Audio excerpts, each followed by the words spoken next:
I'm gonna tell you what is happening in Liberia.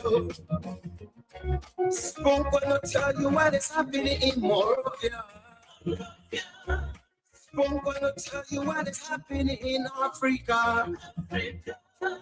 Just to just spoon you and know. If the children crying for starvation, just to spoon. You want to get a news update, my brother, to spoon. You want to know what is happening, moreover, to spoon. Politicians want to make their decision, just to spoon. You want to know what happening in the ministry, to spoon. Yeah, to spoon. Yeah, to spoon. You from Bonjama, Maryland, to spoon. Yeah,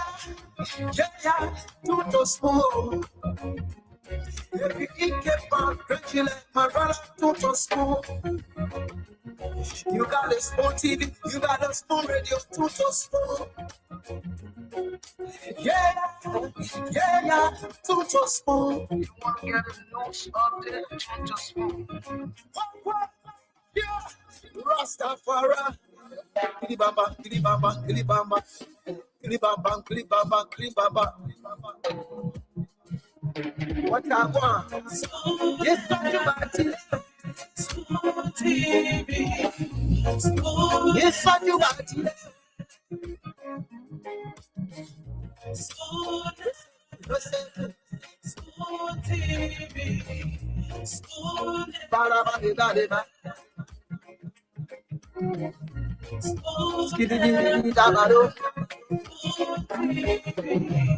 Spoon entertainment.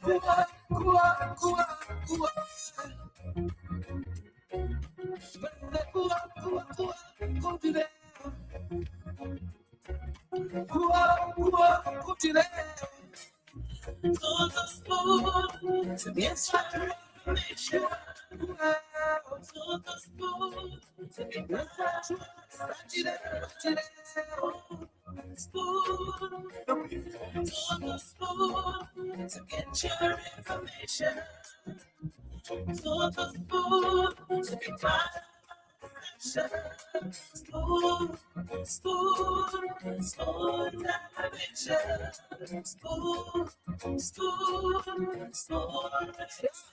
my spoon,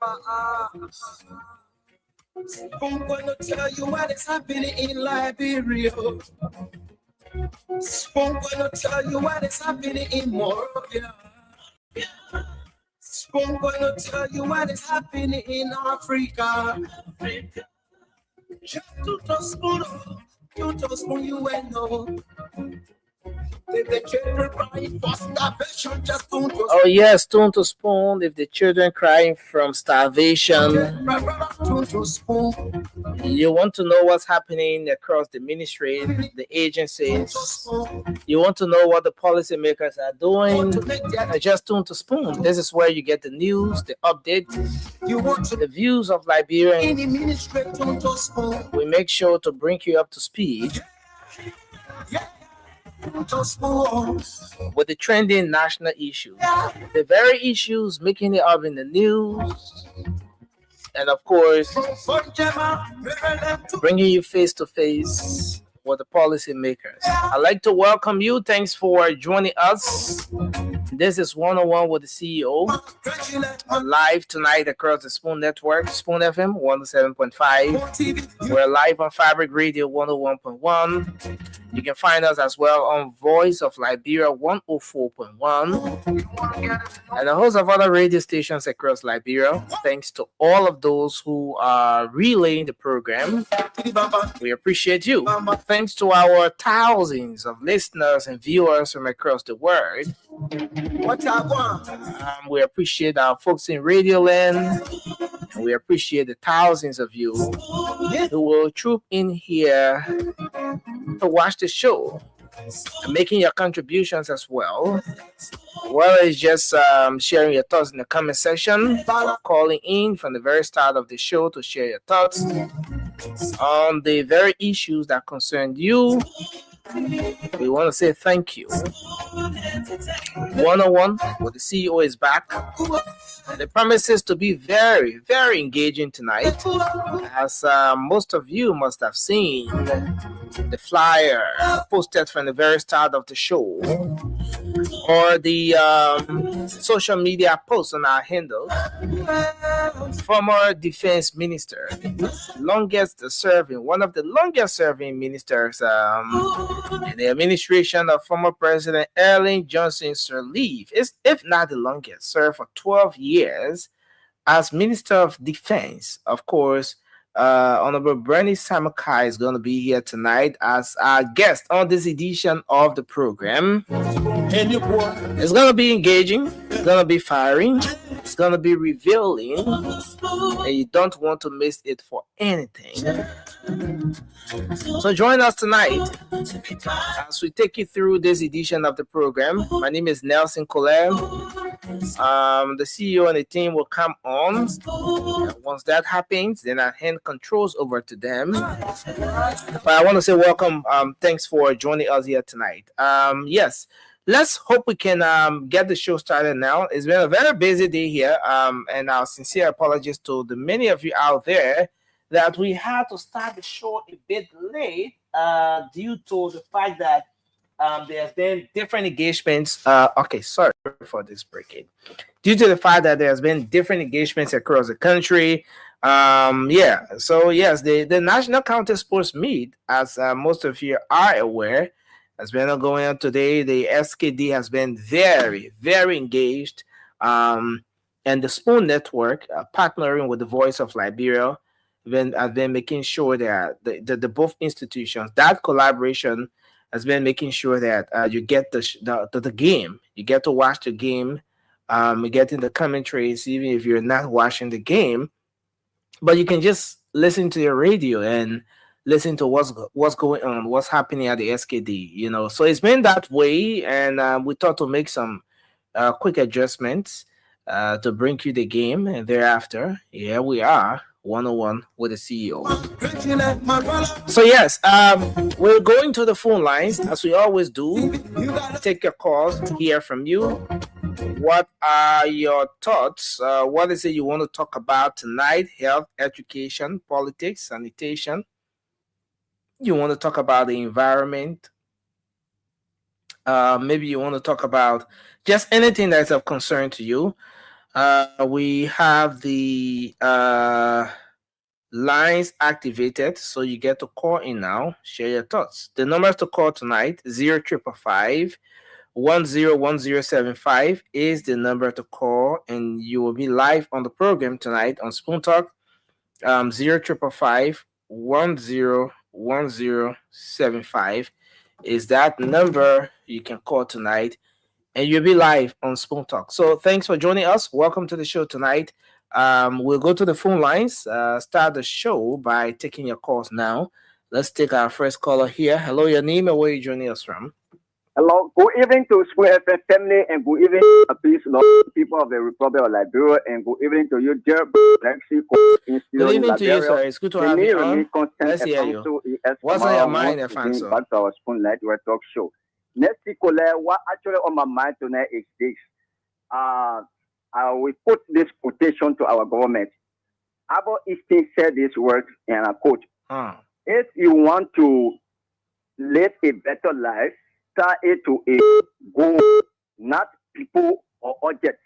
What I mean, the microphone of our country, the voice of journalism, the fallen hero, our friend Lobo have fair and dead and gone today.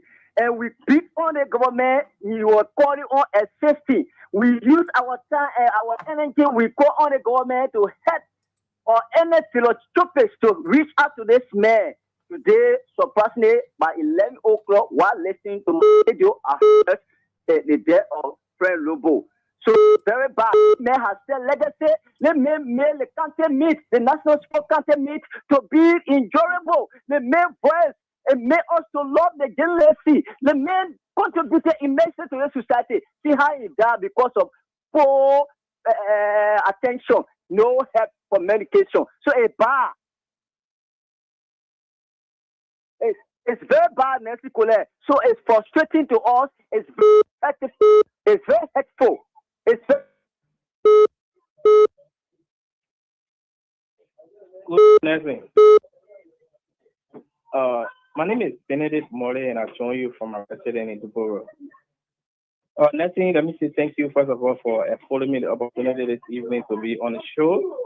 I think it's a great thing to listen today again, to have the opportunity to have come for us to listen to our former defense minister, the President of Brani J. Samuka. I believe that we're going to hear something very important from him. The nation is waiting. We can't wait to hear from him. So, as a citizen and one of the stone followers of this station, I want to believe that tonight is going to be a fascinating show. And I also want to say my condolences to the family of the late friend Noble. He was a big man.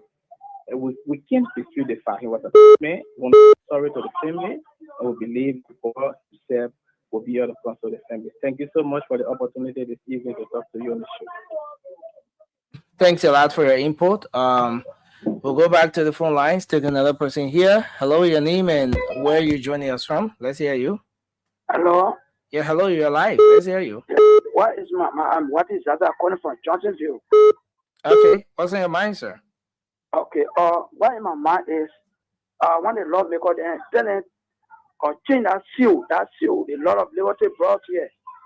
I don't want that thing. Not a lot of liberty did not bring out here. A lot of liberty. I wanted to do it. A lot of liberty is our goal. It would be better to be that then. To say a lot of liberty brought here. They put a lot of liberty brought in here. They're not ruling out anymore. But they can't change it. All right. Thank you.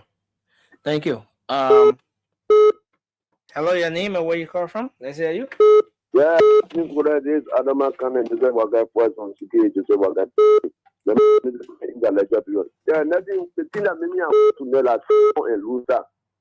And nothing Sebo and Lusa is cheating for all that. I put money and not against credit for the I know how to credit. But they can just take more money. According on you start taking our money. Whereas you continue taking our money with Leo will go. That you blow one day. Thank you very much. Thank you for your input. Hello, your name and where you call from. Let's hear you. Hello. Okay, we lost that person. Hello. Yeah, hello. Yeah, let's hear you. I want for the CEO to check. When they talk about a yellow machine before, I can't agree said that if they bring a yellow machine, they will never bring a yellow machine. If they bring it, he will leave a spoon show. So let me check. All right. I think. Thank you. Thank you for your input. Hello. Okay, this person. Hello, your name and where you calling from? Let's hear you. Gina calling from real life. Gina calling, let's hear you. Yeah. What on my mind? What on my mind is the Minister of Education, Minister of Ministry of Education. Our hospitals are working. And I really want for them to go down their principals to get all the payroll and compare it with the CEO or the DO payroll. And then they check on the payroll to pay our hospitals the rest of money to get rid of this gold leaf in the administration. So it's what on my mind tonight. All right, thank you. Thank you. This person. All right, hello. Your name and where you call from? Yeah, hello. On the radio. You're on the radio. You're live. Let's hear you. What's on your mind? Yeah, Imam Salon calling from Bombing Highway in Politan. From Bombing Highway. What's on your mind? Yeah, just what our men are saying. The two parties, we should get rid of them. Yeah, the people are suffering to admit. No changes. So a like They plan the two leading party. When you eat, I can't get sit here, I eat, then the other man get it. So we should find another neutral party to ourselves. And we have to choose both of because in our house. Thank you. Money, okay, but there are certain people benefit with their children or their family members. All of us are suffering. Thank you for your input. It's too expensive. Not everybody selling in the country. Not everybody can get means to get loan. The loan to the interest too high. So let the government look at our direction in taking how the price is getting high. Thank you very much for following me the time in Mamboga Salon. Thank you very much for your input tonight. We appreciate you. Hello, your name and where you joining us from? Let's hear you. Hello. Can you hear me? Okay, we lost that person. This one. Hello. Good evening. Good evening, sir. Let's hear you. What's on your mind? Yeah, please. From Johnsonville. Okay, let's hear you. I got problem with the PCC police at red light. Oh. I want for the minister to go to the director to go there, go check 75% of that place. They are not police officers. If you see them, if you go there, take a time and go there, go see for yourself. 75% they are not police officers. They're not LMP officers or they're not PPCC officers. The PPCC police. They get from not even uniform. Every day you see them. Every day you go there, you see them. You also take a time, just go there, go see it for yourself. Okay. All right. Thank you. Hello, your name and where you calling from? Let's hear you. Good evening. Happy New Year. Yeah, same to you. Same to you. How are you? What's on your mind? Yeah. I want to come in to explain. Oh, the nice thing, this is our country, and we all love this country. Nobody's going to deport all here. There's something went on in the district there where they were tempered with the Liverpool. That problem should be resolved, and we should know what really went on. Let them investigate terribly. NSA. All right. Thank you. Thank you. Yeah. Hello, your name and where you joining us from? Let's hear you. Good evening.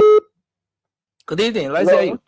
Thank you. My name is Fofana, member of United Party Intellectual Bureau and budget tonight. Fofana, what's on your mind? Nancy, what is on my mind? That two things, but if 1 minute, but let me start all this on my first day. Nancy, the decentralization bill, what they want to pass. I beg my president, please, President Boakai, do not sound out now or enjoy. If you sound that will be highly disappointed, and I know and not doubt your ability, you will not sound that. They mean for they will pour in another calamity for another year to come. They will pour in what? They will pour in another what? They will pour in problem like the APM. Maybe our children will suffer. They will not get investor to come. Maybe they will go to investor to come. That this centralization thing is not good for Liberia. It's not good for at all, Mr. President. Don't stand it. So you get paid about know your ability. You know what they call it. And someone Becky, let me so they quickly. They get to do with the executive order 101. Arrest in the agenda will get A, the first agriculture. The executive order our president released for the local farmer, which for rubber sector, for them for banning the rubber not to export. I think most of our people there for rubber they will get if President Baka most of our people they will move in the base because the people have no means to process, they not get no change. Also, the first one in a jetty, they buy them for small money and we need job creation. If our people then there, they are working. So that program, but if that book they can sit down and hour again, it will be funny for President Baga. I beg you, got to busy. You label that bound on the people, let the people do their business free and fair. If they play what they control, we not need to go bound on anybody for you to be anything. Thank you. You come for them. Thank you for your input. We appreciate you. Thanks a lot. Hello, your name and where you joining us from? Let's hear you. Yeah, hello. Yeah, go ahead. Yeah, are you getting me, sir? Yes, sir. You're live. What's on your mind? Yeah, I'm Brother Benjamin Parker. I'm calling from TP Alsamaga District, Bapula House, Bonnet County. Yes, sir. Let's hear you. Yeah, what's on my house to do with the GSM company? My brother won't put money on the phone, won't put $2 on the phone. The hour will put the money on the phone the next day when the hour due, they can take the money from the phone. What they can do it for? But what kind of package you can subscribe to? Because there are different packages and all of that. How come your Orange. no? Put on the phone, put the money on the phone, put or money on the phone, or they want to send the money on the phone. When the hours they take the money from the phone. Wow, they take the money from the phone. Why they can be doing it? But thank you. You know, but what I do know is that GSM companies have different packages based on what you subscribe to. Once that time reaches, then the package gets expired. You know, so maybe sometimes too, you just have to look up for what you're subscribing to, what package you're signing up for, which is very important, very very important. And then we go back to take the this person. Hello, you're live. Your name and where you call from? Let's hear you. Hello, can you hear me? Hello. Yeah, hello. How are you? Okay. This is Emmanuel Mentor calling from Peace Island, CTA, the Vice President friend. Emmanuel, what's on your mind? Let's hear you. Okay, why I have to tell the Liberian government, His Excellency Joseph Yuma Baka have to commend him by the development that he's doing in our country, Liberia. And also, I have to talk to my Vice President, His Excellency Jeremiah Kmakun, the political godfather of our great country, Myanmar, to see reason and also talk to his brother there from Myanmar country to see reason to come to the aid of the Peace Island people because the development is affecting most of our citizens from our country, Myanmar. Peace Island is just they were in the world. This is Peace Island. Okay, thank you. For coming to need it at Myanmar. Thank you. Reason for him to come in citizens from Peace Island Bell. All right, thank you for your input tonight. Thanks a whole lot. I think the CEO has joined us. You know, CEO, welcome to the show. That's how you do. The blazer is blazing. Someone told me, I mean, the suit. Someone told me that, you know, someone just sent me the price of the suit. You know, we get so many on the show, they can be checking out the different, you know, but the person said I must say it, but I say I won't say it. So who even see me say now that talk about Superman? Nobody even see me. They said somebody saw me. Everyone seeing the suit. That's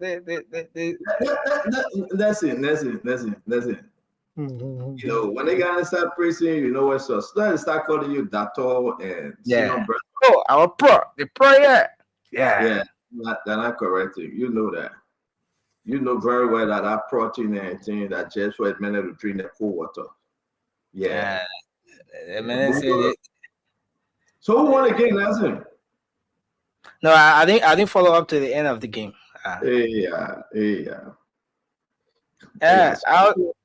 was driving at some point, then I disembarked. I went somewhere else doing something. The first game was 0-0, and I think most of our beat Grandmaster, I think. But ask the people. Yeah. So you guys can let us know in the comment section. Philip Banana put price of Philip Banana say 5,000, Nelson. 5,000. Nelson, man, leave the people alone. I invite them to the chair every day to make a cut. Every day I invite the man, I say, come, you can reach. Philip Banana will come. Nelson will come. So Nelson, you even follow up to give her the school, right?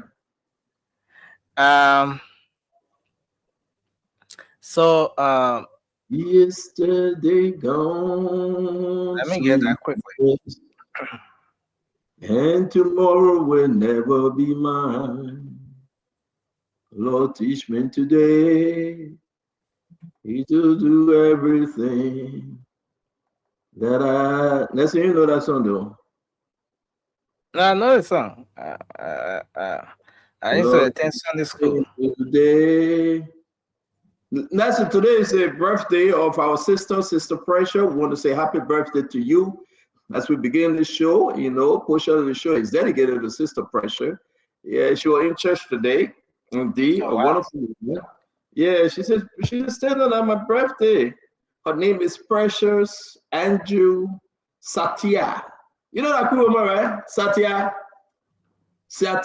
Hey. Since Pressure, happy birthday. Yeah? I hope you're just having fun. You know, we're going to put your birthday picture up, let everybody see it as we celebrate you on this wonderful day. So if you always want to say happy birthday to Sister Pressure Andrews Satya. Again, those of you that know her, don't forget today is her birthday. We're going to send this a special shout out to Sister Precious Andrew Satya. I mean, the show for you today. We have Mr. former Minister Brandon Samukar coming in studio. So Pressure. Oh, he's here? Yeah, he's here. I'm waiting for a signal from you, man. A lot of people waiting to hear what the honorable man would say, the honorable senator from us. Wait. So, ladies and gentlemen, let me adjust my task more, right? Let me adjust this thing. That's it. I bought a lot of share, man, but all the share they make and thing, they say my name be the share they can be too small. I try. 17, you know, size 16 and a half, 18. Anytime I go up, my name go up. It just getting so. Adjustment. Yeah, man. Yeah, I try to adjust the share thing, you know. It just holding me up. Yeah, well, but then see, maybe you need some customized shirts. You know, my man, you know what kind of share I get? You will leave me alone. Is it? He left the show.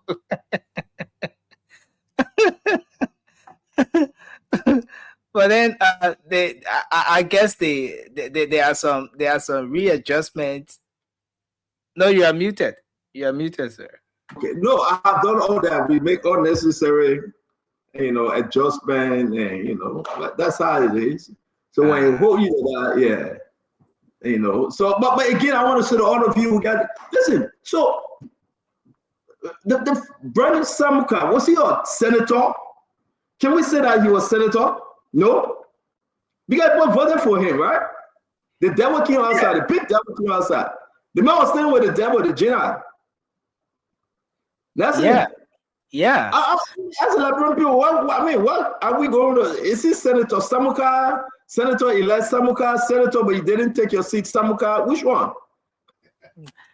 He won a senatorial position, but usually CEO, the NEC has to certificate you even after the pronouncement of the official result. I know we're going to have it on. Who stopped him chopping? Who stopped him from not getting his seat?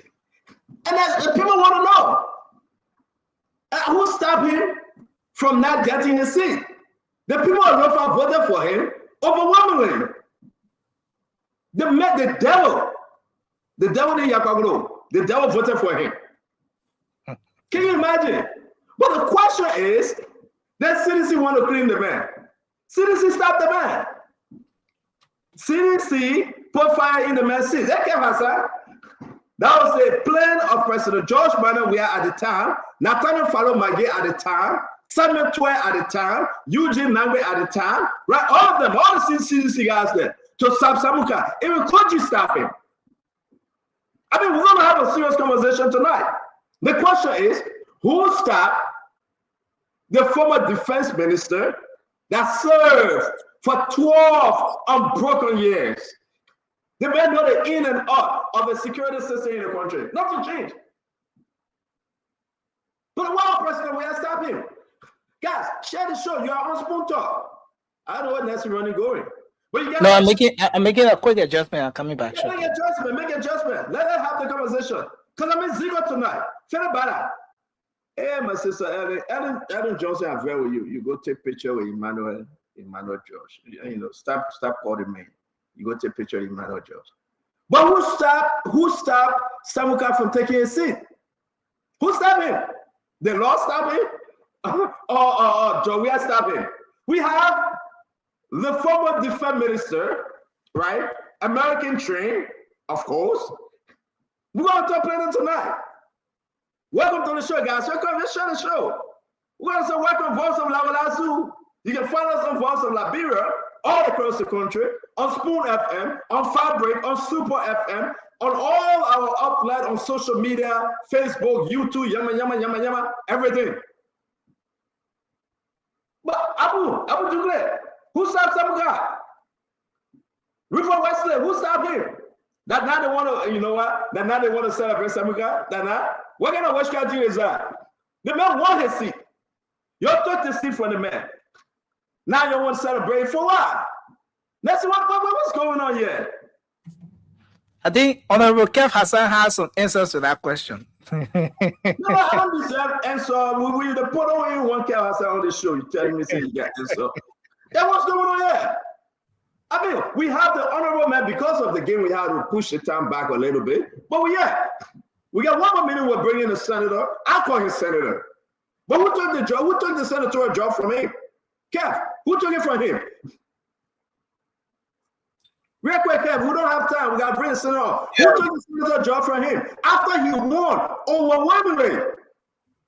That now you want to go take it. And you know what they say? They want me to be a vice presidential candidate to John Manuel. For what? But I don't know. I don't know. I heard a lot of stuff. Whether he would take that position, whether he would go for that, that's a bit. In the level of CDC, Koga will be the vice presidential candidate. Some guy will be vice presidential candidate. Musa Benedict will be vice president. Who y'all want to be vice presidential candidate? You're finna eating your own baby, you call Januay. You're frustrated her. You refuse to give her money. You're sell her loose. That must say she tired with CDC. Man, Januay says she tired with CDC. Can you imagine?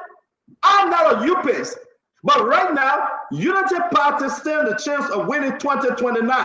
Wow! Nobody can say fine. Right now. Except Mr. Comey, wake up. Maybe I ate pepper carrot today. Maybe it's going in my head. Yeah. I ate pepper carrot today. I mean, we had a special service, right? The old man fried the pepper carrot. I ate it today. My mom doing You know what they say, king, That's what my mom doing. But I can guarantee you, Unity Party, as much as we beating on them, I ain't seen no opposition yet. And that's a whole different conversation. I have not seen, listen, I love political fight. I have not seen any opposition yet. The opposition is sleeping. Somebody need to wake them up. By the way, I get that to George. Now, George, you make me very with Ellen Johnson, man. You go take a picture with the woman. You're making me very with that woman, yeah. I told her not to call me no more in her entire life. In her entire life, she might never ever call me. Yeah, I'll let that. I follow our show every day that you go take a picture with ANC Emmanuel George. What's that? But Emmanuel, welcome to the show. My brother Gibson, Jerry, welcome to the show. Ladies and gentlemen, boys and girls, wherever you're joining us, now is the time to get glued. Yeah, I say it. You can get there. I say it. I have seen no opposition right now, as of today, that it want to remove Unity Party. I say it. I'll get vexed with them that the SOE not contributing. I will get vexed with them that they do a lot of tabata, like, bidding in administration. But right now, if I'm wrong, I'm wrong. There's no opposition out there right now that can remove Unity Party. Right now, as I stand, no one opposition. So talk. Look at them. Half light. Oh, and how they can call it, they call it half light, right? Let's bring in the Honorable Senator, Minister, Mr. Brandon Samuka to the show. Ladies and gentlemen, it's going to be a rough one today. We're so happy to have the Honorable Mayor in the office. Honorable Samuka, it's good to have you. Welcome to Spoon Talk. How you doing today? Happy Sunday. Thank you. Happy New Year. I'm doing great. I'm so happy to see you. I haven't seen you in a while. We just you're looking great. I can see that physically you're looking good. I think you've been working out. And that's why your shoulder is expanding. You know, you got that physical skill that makes you look like a young man. So looking good. I'm happy to see you. Increase the audible volume, please, Nelson.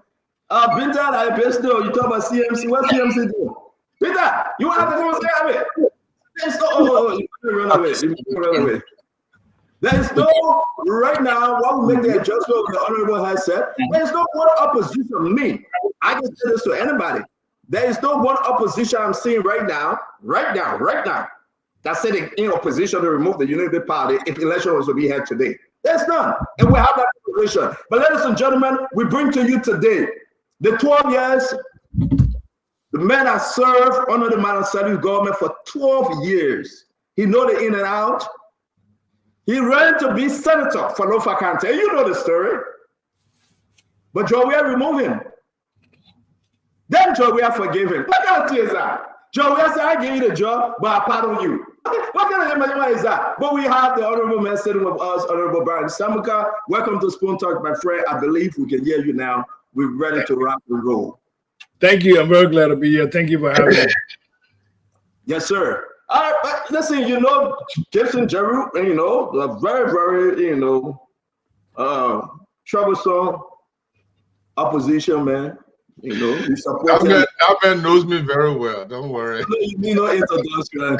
We got Emmanuel George here, the chairman for the USA team of ANC. Emmanuel George, Dr. George, and you know, Jawia's son, Kev Hassan. Jawia, I remove you and refuse to give you a seat. Kev Hassan is here, and I want to say, Liberians people just can't wait to listen to you. They are all glued on right now. What brought you in today? Why are you here? Why? Well, thank you. Thank you for giving me the privilege and opportunity to sit on this very excellent platform for the Liberian people and the rest of the global listening audience. I think it's been a while. I haven't come on the air to engage with you, I think, on many other issues. We celebrated the New Year, the Christmas in Lofa County with our people in Yalahon, Kolahon district, as well as in Jibedu, Foya district, and the Foya town itself with the children during the visit of His Excellency, Mr. President, during the visit to Lofa County. It was great.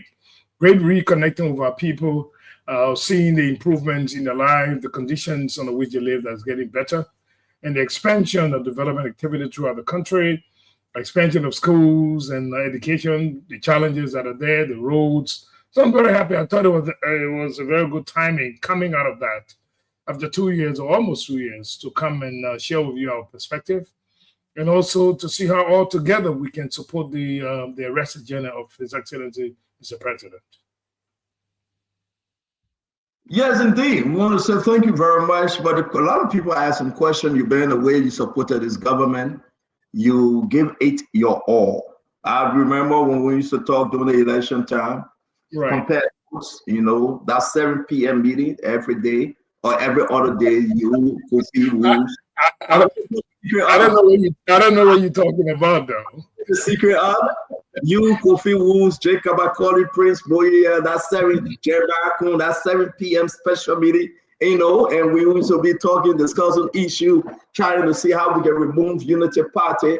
Well, folks are asking, Chief, why are you not in the government? I'm in the government as a person, as a Liberian citizen, as someone who can be consulted, is being consulted, someone who's engaged at decision-making level and across the spectrum. I am. And let's just say I don't have a title. Yes, I don't have a title, but for me right now, title really doesn't matter. The services we render for our people, to our people, that will improve their daily life, provide jobs for young people, get in direction to getting back in schools, market women, giving them focus, giving them the support that they need. I think that's service than getting a job. No, you know, when you come out of college, you get a job. Yeah, but we are saying the Chief. You know what I'm saying, man. Come on. You give me your all. You wanted me to be another minister again. I mean, 12 years being a minister. Yeah, not a minister now. Opportunities and services that one can render of being a minister. I do know that. Yeah. When you talk about Samuka, you talk about national security. Right. When you talk about Samuka, you are talking about the military, of course. You talk about defense. When you talk about Samuka, you talk about one that was stayed by the president and advised.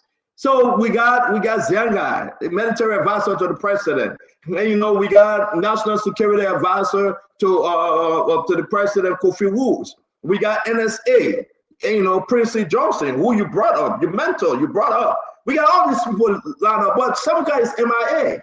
You have President Biden have you just answer the question yourself. No, Chief. You just answer the question yourself. Do you have problem with the president? On a serious No, absolutely not. As a matter of fact, I enjoy a much closer relationship now with the president on strategic issues than in the past when we're just engaging and discussing. And I think it's more beneficial to the decision-making process, and the president provided some assistance where it is necessary and needed, particularly when you're sitting from the outside. Because once you're sitting from the outside and you're looking in, you have a better perspective of things that people are talking, things that people are saying, that you can go and add to the discourse. And I think I enjoy it very much. And I have the freedom to travel. I have the freedom to go to the village any day I want. I have the freedom to engage you. I can come out and talk and give my opinion. So yes, I think I'm very happy and very pleased as it is right now. But it wasn't a discussion, you know, and I want to push this because this will not be there like the other show. I mean, when we used to talk and meet, you know, right? You had interest working in this government. What changed? No, nothing has changed. I always want to provide service to my country, whether it's this government, previous government, or any other government. I have, my mic is muted. Is that correct? Yeah. All right, thank you. No, I have interest to serve, and I'm serving. Look, service is much broader than trying to find a job. When you come out of college or come out of training or come out of graduate school, you want a job to serve yourself, your family, and to improve the conditions of your life. As it is now, since 1979, I've been working. It's almost like 47 years ago. I've been working 37 years, 40 years, 32 years. I've been working. Both in the public sector and the private sector. I'm a businessman. I'm an economist. I provide advice.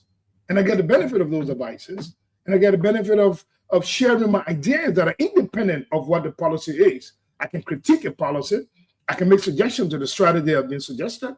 And I can also assess and evaluate the output that comes out of these things. So it makes it much more versatile for me that I'm able to help people going to school. I'm able to help guys, ladies and men, boys and girls to get a job. I'm able to consult the marketeers. I'm able to consult our family. I'm in a better position based on my experience to be where I am, to be able to see things from that kind of perspective. So it is not a job. It's about service at this point in time in my life. Okay, but let us stick to it for a minute, right? And I want to give the guys a chance to discuss this issue, though. I know politically it would be a very dangerous thing for you to do. Will you offer any job in this government and you decline? Will you offer any job? Will you mean options presented to me? Is that what you're saying? Yeah. I mean, because I told you job, I'm no longer talking about job for myself. I'm talking about service to my country. So you can be under this administration, you can be under next administration. Under President Barker administration, since 2023 when we won the election, the president asked you to fill in the seat in one of the seats out there, and you said no, Mr. President, other people should take it. Will you offer the job? It's not the question of whether you said no or not. Look, when you shall have served your country for so long a period of time, sometimes it's good to step back on your own. Allow the younger generation to come out and let it go to serve. Allow those who need opportunities, to go and serve. So even if you are sitting on the table, you are more like making recommendations for others. You are more like making suggestions for others instead of yourself. If and whenever the president chooses that, look, Barney, I've heard enough suggestions from you. It is about time that I bring you on board. Yes, I'll be available. So if the president asks you will be available, you won't say no. So it means that the president have not asked you. No, I didn't say that. No, you said if the president asks you, No. I mean, Chief, I'm coming now. Let me reframe the question. You said if the president asks you, you will be available if offered. That is to tell the Liberian people tonight that the president have not asked you. No, the president has. He said, yes, he has. If the president offer you a job? Yes.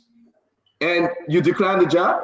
No, I said the president has asked me. He asked me whether he has. I said, yes, he has. He asked you to do what? Well, that's the privacy of the president. No, Mr.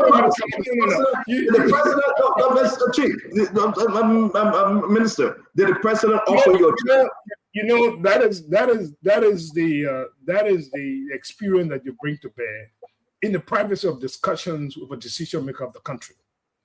You don't go about just disclosing every cent and every penny and every nickels and dime of the discussion with the president. You can address it within a context. So I've answered you already. You asked me, did the president ask you? I said yes. To serve. I said yes. You listen to us that on the show, right? Yeah. Yes. I'm addressing you. I'm addressing you on the show. You served 12 years under President Barker when he was vice president, right? You guys have a beautiful relationship. We still do. Yeah, you are from Lo-Fi. Yes. 93% of the government from Lo-Fi right now, they're working. You are not part of that. I don't know what the percentage of. I'm giving you the figure though. You are not part of the 93%. But you said if the president asks you, you will gladly accept. So you telling us the president have not offered you, the president have not asked you. No. I said to you that the president has asked me to serve on different options, and we are working on those options. The decision has not been made. I will not tell you specifically. For an example, serving on the Lo-Fi County board right now. I'm serving on the board of Lo-Fi County. Minister Samuel. I'm coming now. That's what they call service. Representing the people of Foya District under Lo-Fi County University. That's service. It's not a job. It's a service for my people. And that's what I'm doing. Stand up. I'm trying to distinguish for you at my age and experience and the variety of positions I've held in government and outside of government at the international level. That's what I'm bringing to you. That right now it's not a question of job. If that is the case, then why you want to be a senator? If you think it's to serve my people, that's exactly what I told you. It's to serve my people. It's service. It's not job. So we'll discuss it though. In the whole Republic of Liberia, of 12 years, former defense minister went to serve as the board to report once every month on the issue of the board of the university. Do you think because of this photo today you don't have a job? You think so? No. As a matter of fact, that photo has even enhanced my service across the spectrum of our politics. It allows me the flexibility to talk with and deal with anyone without limitation or restrictions. It doesn't influence my thinking or my strategic knowledge. It doesn't influence my policy for sitting with a political leader. It does not. I'm as independent in my thoughts based on my years of experience and association around the world, globally. I took a picture of Zanana Gosmao in East Timor. So if I show you that picture today, what are you going to say? That I'm a guerrilla leader in East Timor? No, I'm not. So I'm trying to tell you that when you are in a position of rendering service to your people, for your country, and for your people, it cuts across the spectrum. So we'll hold on to that picture. I'd like to bring the guys in while we put the picture. Let me put the video up. You are in the spirit. You are in the Holy Spirit. You are in the God of the Father, the Son, and the Holy Spirit. Let's see you dancing here.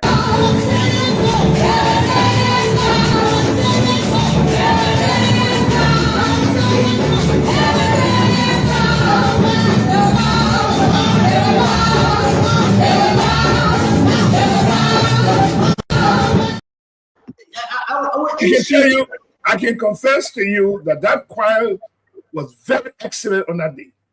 They were good. They could sing. Those women coming, stand down. You made a presentation. I'm going to give you my impression. They were very excellent. Those Liberian ladies and men who were singing. I mean, their voices are so great. I mean, I would love to hear them. It doesn't matter what church they went to or whether they went to a place of worship. They were singing a song of inspiration related to God. There was no limitation that one has to appreciate this song that the Liberian people were singing. So it had nothing to do with where I was. It had to do with the inspiration of the words and the song and the lyrics and the music. So here's the issue. And we thank you very much for being spiritual. And thank God that you visited the church. It was during the heat of the election, sir. Yeah. I could go to the mosque. I could go to the Hindu temple in an election. It doesn't really matter. It doesn't change the politics.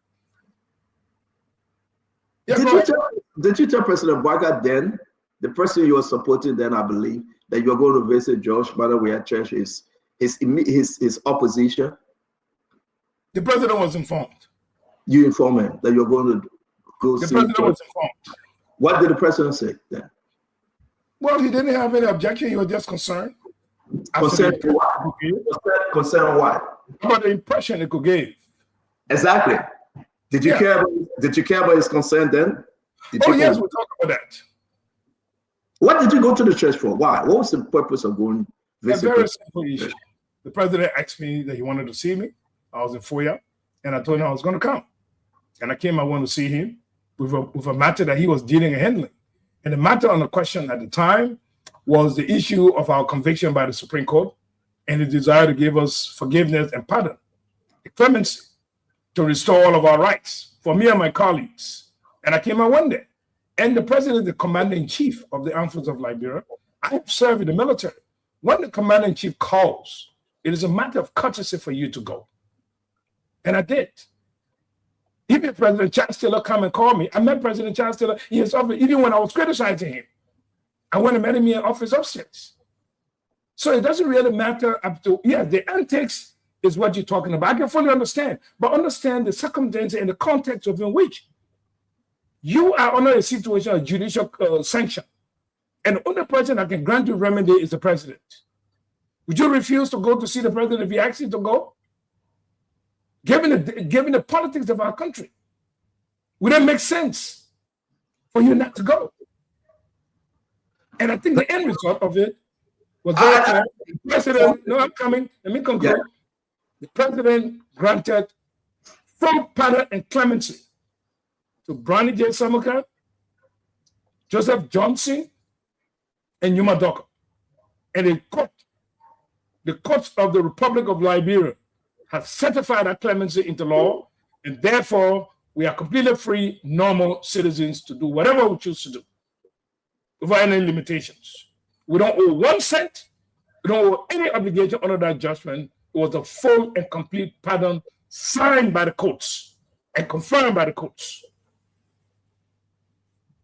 I'm going to bring in Emmanuel George Gibson Jeru and my brother Kefiko at the Hassan. Emmanuel, let's stick with this. We got a lot to discuss, and I see the minister drinking some water, which is so unique.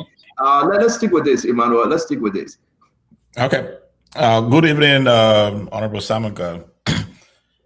Evening. What's up, man? Nothing much, sir. Thank you very much for to Liberia. Happy New Year. You have served our military for more than 2 decades. Thank you so much for spending your time serving us. Now, I think Stanton dropped it in there, so I think it's part of this topic. So I won't go in the next question I have, just this one. I really admire what you said, and I appreciate you for saying that it is time for you to allow the younger generation to have opportunities because you've been in and out of government for a very long time. So don't you think that it's also time for you to allow the younger generation in Lofa County to run for the senatorial seat that you seems or appears that you're going to be running for in 2029? My impression is that when the people ask you, the very young people in the county are the ones who volunteer and ask you. They created a group called the Friends of Some Kind in the county in 2018 and expanded their sphere of influence throughout the county, all of the electoral and administrative districts, be it Salaye, be it Zozo, be it Vanjama, be it Poribuni, be it Wahasa, Lukambe, Vahun, Foya. If you go to every spectrum of the county, you have Friends of some kind. The young people, the market women, the chiefs, the elders, the citizens of Lofa County themselves are the platform upon which I'm standing. So it isn't that I'm stepping or blocking any of the young people who have expressed their desire to want to be a senator. They consider me an elder, someone who has seen the spectrum of politics and policy, both at the national level and international level, both in the public sector and the private sector. They thought it was extremely important that such a reservoir of knowledge and experience be brought to bear to the benefit of the people of Lofa. So on the basis of that, they wanted someone who would come and demonstrate leadership on the issues that are bound for the county, the challenges that the county faces, and the aspirations of the people of the county. So the very young people created a group called the Friends of Samuka. Today it's across the spectrum of the county. So they made that very known, and they overwhelmingly elected me with over 6,000. The nearest person was 6,000 plus votes for me for the first time going to election. And they have impressed upon me the desire for me to not commit myself to sit down idle, but rather to commit myself early on to stand as the senatorial candidate for 2029. And when the people of Lofa and the young people who we support, the young people who we're trying to develop and mentor, the young people who expect them to lead the county and our country in future, If they at any point in time say, Chief, it's about time for you to retire, I will honor what Lofa County says and retire. But they have asked me to come to serve. They didn't give me a job. It's service I'm rendering. And it is that service they want me to give so that the next 9 years of my service, they can benefit from that wisdom and reservoir of experience and knowledge so that they too can take over the mantle of leadership in our country.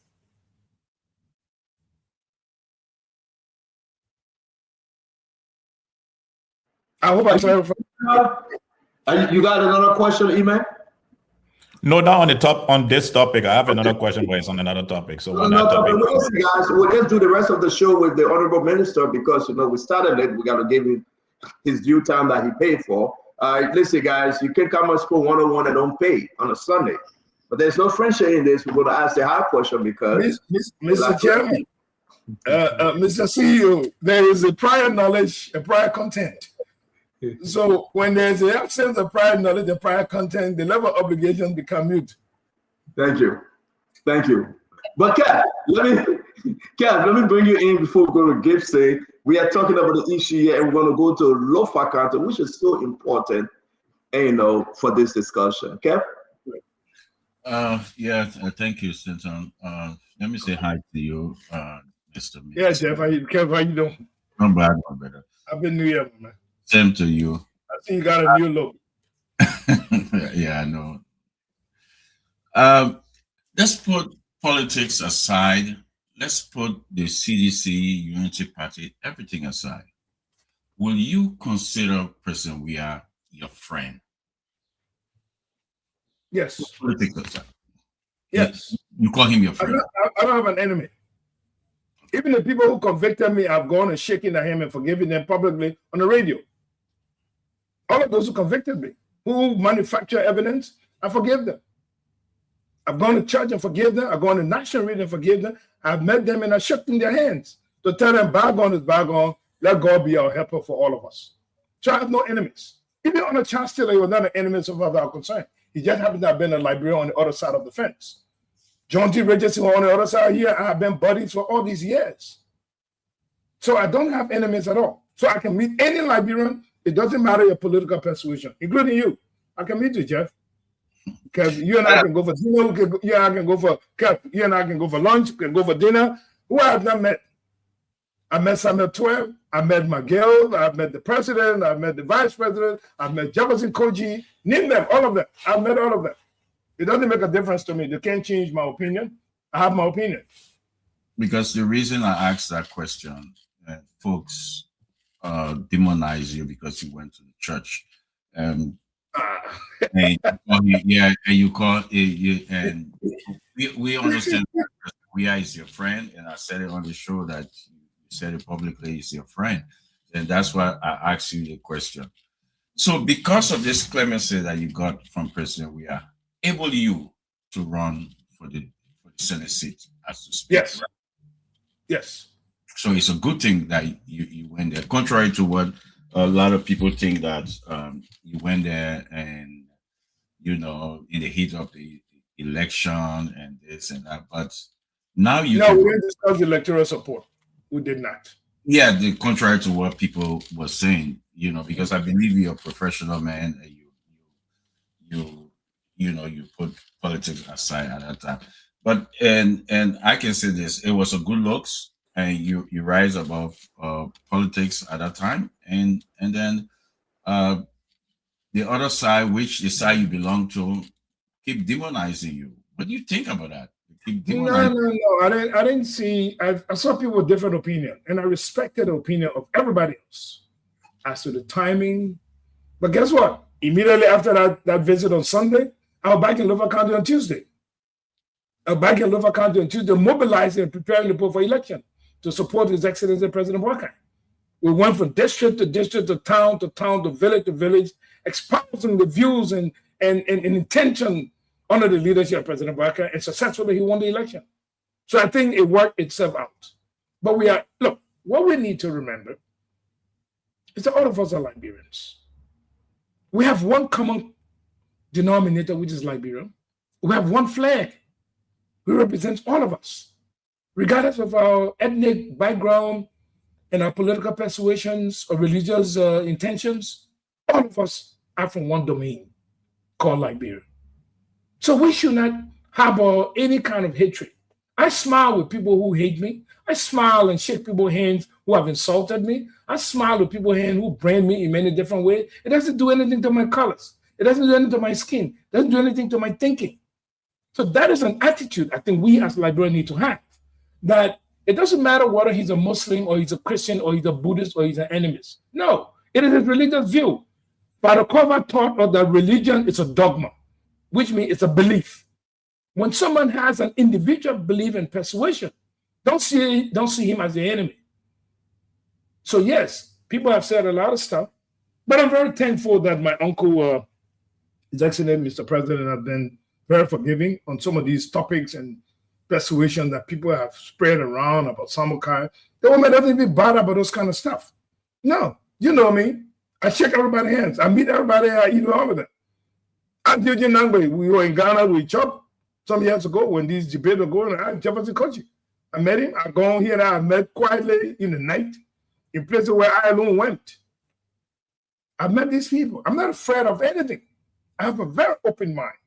Luckily for me, it provides me with an opportunity to serve as a good example for future young politicians who are coming out, future young technocrats that don't have limitations in their relations, don't have limitations that put you back because simply somebody has a different view or a different persuasions. I learned that over time. I learned that from my parents. I learned that from my father, the late B.J. Samuka. I learned that from my mother, Mama Matava. I learned that from my teachers. Teacher Clark, that people man from Yekipa, a very disciplinarian. I learned that from Father Paul M. Cover of Bolahun, Uncle Samuel Muller, the principal, Teacher Kamara from Sierra Leone, who was teaching there, and the vice principal. I learned that from all of these people. I learned that from many people across the spectrum that I've met. I remember I was sick on my way to school back in 1976 in the vehicle that night on my way to Lofa. A lady in the vehicle didn't know me from anywhere because of the high fever she used for thinking and her motherly love and took care of me in that vehicle on the floor lying down. I missed that lady because I overslept. When I got in Vanjama, the lady got down and I never get to see her anymore. That memory lives in me. And you don't have to know someone to do good to them. Don't hate anyone. Someone in need, you reach out to them, you extend your hands. Be open to people. Be open to society.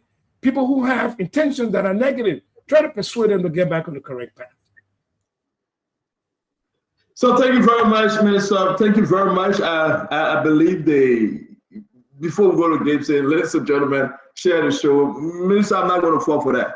God bless that lady that saved your life. Thank you. We move on. And you went to George Monoway at church. I think you said it, the optic was very, very bad because you went there on the 6th of November, I believe maybe 4 days or 1 week to the second round of the election. You could have saw the election. Did you think at the time Januay, was winning this thing and Joseph Bonga who have lost, so therefore you're trying to balance the equation here? No. But you think none of that was factored. Like you none said, of that was factored in the process. None. But the optic was. Remember, I've served in the military. I've served as Minister of Defense, who understand the chain of command. Per the Constitution, the Commander-in-Chief of the Armed Forces of Liberia. When he calls you as an ordinary citizen, you have to respond. You have to give them that due courtesy and respect. We are looking at 4 days to the election, Minister. I didn't think about that. I was not worried about it. I knew that President Barker had done everything that the Liberian people had made up their mind. We are nobody changed their mind. We are looking at 4 days to the election. Yeah. President, we are calling you. Say, come to my church. Okay? No.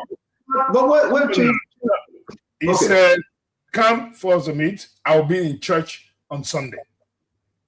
I said, I have to return to Lofa. They knew I was campaigning for President Barker.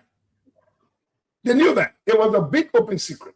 So I understand the way you're trying to put it, that the timing of the election, I told her, I admitted to that. I didn't deny it. But it was the risk that I took. I think the end justified the means. Justify the means. Would you have preferred that I be stubborn and go to jail? Would you have preferred that? Let's Do you know what it would have been like? At the time, to tell you the truth, I care less because I knew Joseph Boakai was winning the election, and Joseph Boakai would have been the one to pardon you. Yeah, so you wanted me to go to jail. George Romano, we are pardoning them. You wanted me to go to jail. No. In Lofa County, I mean, no. You wanted me to go to jail. No, I knew that's that. What you're saying. You're a military man. Even if you want to go to jail for a few days and Joseph Boakai pardon you, nothing wrong with that. You will not accept going to jail. You're finding McKinney to keep you out. I'm finding McKinney to keep me out. Well, what I'm saying, the election, but you're right, the end justify the means, and we'll move on.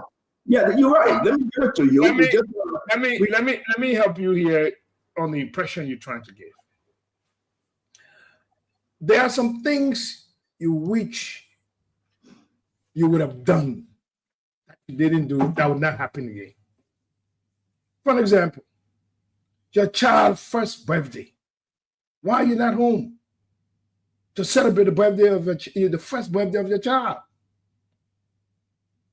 Your daughter's graduation from college. Why are you not there? So there are some things you don't want to say, I wish I had done that. And this was one of them. I believe it was a test for those who were trying to encourage the president, because the president told me at the time, President Weah told me at the time, very clearly, that people were pushing him to do things. They were pushing him to put me here, pushing him to press me here. He kept telling them, no, I know Samaka. I've been knowing Samaka from the 1990s when both of us were living on 9th Street. I've been knowing Samaka from the time he built house, the first house on Rehab Road. We went into the house with the late T.C. Gu and others. We went there. I was living on 9th Street when his house was right across the road there. So yes, he kept telling them, I know the man, my friend, I can't do that to him. There are people there. And those very people who wanted the negative to happen, I met them and shaking their hand and forgave them. They are in government today, they are outside of government today. I met them. My conscience is free. Who took your job from you? Chief, who took your job from you? You won the election. Who took the election from you? You mean the election? Yeah, the senatorial race. The case was sent to the courts, and through that judicial process, the court denied me my seat. On who government? Januay government, right? Yes. Good. So Januay took the judge from you, used you as a political pawn, brought you in his church, and forgave you and pardoned you to gain political vote. You won the election. You did. Januay put a court behind you, the court that he was leading at the time, to strangulate you and remove you from your seat. But he lost the election. And he gave you the election. So which strategy what? The strategy that I made to get pardoned and somebody else is losing? Or you wanted a strategy that I would have negative gone to jail? No. I wanted you to be No. CEO, let's get to the point. You sitting where you are. You are a tactician in your strategies. And you were given legal options. You chose a legal option and it worked. I was not given the legal option. So I chose the political option and it worked. So the end we just justified the means. I agree. Now. I agree, but you people wanted to move beyond this, George. We have picture in the liberal people are interested in my perspective about the government. I've been waiting to have the conversation because since we went back and forth, it never happened. But Januay took the job from you and brought you back and used it as a political. Congratulations to you. You're free. If you want to take a sample right now, or you're listening, or do you want to topic to move on? Then you move on with that topic. But you can topic. Move on. Give us himself. One of the things to move on. He has the manual and gives in the takes it. He's trying to. We have 12 years. We have 12 years. Former Defense Minister Brian Samuka. I want to say thank you for sharing the show. We're going to make progress. This is one-on-one with the CEO. We got to get money. Gibson, welcome to the show. Thank you very much, Honorable Samokai. How you doing? Brother Gibson, how you doing, man? Happy New Year. I haven't seen you in a while. Yeah, having many returns. Look, I'm gonna just my first questioning will come from your statement. You say you serve in the military, or did you say you serve? Yeah, I served 11 years. Which military did you serve in? The Armed Forces of Liberia. What year? I served as a quartermaster from 1980 to 1991. Okay, that's in great. the G4 shop. That's where Because I was. Yeah, the only record I know was when you served as commander for the paramilitary Black Beret. So I thought that was. Okay. No, a point of correction. I was not the commander. I appointed the commander to the authorization of the Minister of Defense. That was this guy, Daniel Moore. Daniel Moore. Okay. So you want to be senator still? You have two senators who are serving right now. Both are independent senators. One is Joseph Bator Jala, and the other one is Momoti Saros. Both are independent. What part of the work that they are not doing that you want to do?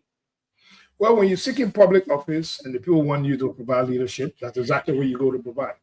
You don't cherry pick any part of the job that they do. It is a wish of Norfolk County that I come in with my years of experience and knowledge to help to serve our people. I mean, I work in the government for many years. I work in the private sector up to now. I work on an international level. You know, I'm the only Liberian Minister of Government, who is not within the Foreign Service, that spoke twice at the UN Security Council. That level of experience in that kind of context, if you ask, our current ambassador, he will tell you, it means a lot. Ambassador Manjon Kamara, who was then there in New York, it means a lot. So when our people see this kind of leadership being exhibited at the international level, they see the broad spectrum of the local leadership that you have exhibited at the Ministry of Defense, at the Liberian National Police, at the Ministry of State for Presidential Affairs, where I serve as the Deputy Minister of State for Presidential Affairs, the one that experience to be brought to bear to the benefit of the county, so that I can represent the interests of the people at the legislature, in the Senate, in this mode, to be more specific. So yes, that's what they want me to bring. Comparatively, if somebody thinks they have a better skill, then let us go and present it to the people of Lofa and let the people of Lofa make that decision. So yes, it is not that there is a specific weakness of anyone. No, they are working in their own way. I cannot tell you what they're doing. I cannot grade them. The people who elected them will grade them at the end of the term. But so far as I'm concerned, Lofa deserves better leadership, and leadership will provide. I want you to answer this question on this issue of patronage politics, where people petition people after they themselves organize it. Did you ask the people to petition you? Did you pay them, give them money? No. I'm sorry, in there that did that. No, nothing like that. Look, what we did was in a board traditional sense to consult and get a consensus on the decision to be taken. And I can tell you, I spoke to all of them, there was no exception. I spoke to every one of them. Those who were my adversaries, those who were on the other who were independent. I went to all of them and I spoke to all of them. I told them my intention and desire. And I explained to them the reason why I was going to contest. And they had their own concerns and they expressed their own views. And we agreed that, look, we are all from the same county. We're not enemies. We're just competing to provide the leadership for the county and let us respect the final decision of the county. And yes, we never became enemies. I give them the respect. My two senators represent me now. They represent Lofa County in the Senate. My representative in District 1 and others represent us from a different district. I have a very broad, open mind, because that's the kind of leadership you need to bring. You don't need to limit your leadership in the context of, it is me. No, it is not me. It is the people. Your leadership comes from the people, and that's you. It comes from the constitutional authority that is granted to you or that is ascribed to you by the position you hold. So that's what leadership is. It's not you. It's the people. Who do you lead when there's no one? You know I'll ask you a question. I will turn it over to Stanton. Okay. Are you going to go in there as an independent also? Because we have two independent already. I am a member of the governing Unity Party. I'm a partisan of the party. The party has the process through which candidates are nominated and selected. So individuals like us and many others can express their aspiration. It is the party mechanism will make the final determination as to who represent them as a candidate in local. That was the answer I was looking for. So if you were not picked by the primary, would you accept it and give way to the person picked, or are you going to go independent? I would not go independent. Okay, Stanton, I'll give it back to you, and I have 3 more questions in my second round. I don't know. You are speaking to the former 12 years different minister, and you're going to ask him some question. That was not a soft question. I got him here, and that's an interview technique. You know, you start with something soft, and then make him comfortable. And someone we've been we come from way back. You old school guys will give that to you. Let's talk about LOFA. You have declared your intention to run 2029. You better say that from day one. You are clear. Legally, you are free. Nothing on you now. Nothing. Yeah. But I can run anywhere, any county or any place or any position around the country. And Labrador should know that. But the person you'll be running against, if you decide to run in LOFA, will be Councilor Jala. Joseph Jala. I don't know I'm going to be running against. You don't know who's vacant? When they announce an election, it means all the seats are vacant. Okay, so let me straight up. The seat that will be vacant is Councilor Joseph Jala's seat that will be vacant. Because his term will be up, and that seat will be vacant. Am I correct? They want us to be politically correct. So his seat will be vacant. And he has declared his intention that he will be running again for that seat. Honestly, I got nothing to do with his intention. Zero. Good, but I don't worry about my adversary's intention. I don't worry about their plans. I don't worry about how they go about their business. I put my platform on the table. I deal directly with the people of Lofa County, the people who want me to come and represent them. I focus on the policies that we want to, the aspiration that we want to present for them to the Liberian Senate. I focus on that. I build a team around them, and we proceed within our county. I don't worry about what my adversary think, how much money they have, what plan they're making, what project they're undertaking, what bills they may have passed. It's not my business. That's their business. Let them take it and go and do what they want to do with it. So, Councilor Joseph Jaya, this is it. This is the picture. Do you think he's serving your county well? He represents the county right now, the senator. Do you think he represents the county well? Well, the county is a totality. I can't speak in totality. No. Speak to anything you like. Do you think he's a good senator for the county? I don't pass moral judgments.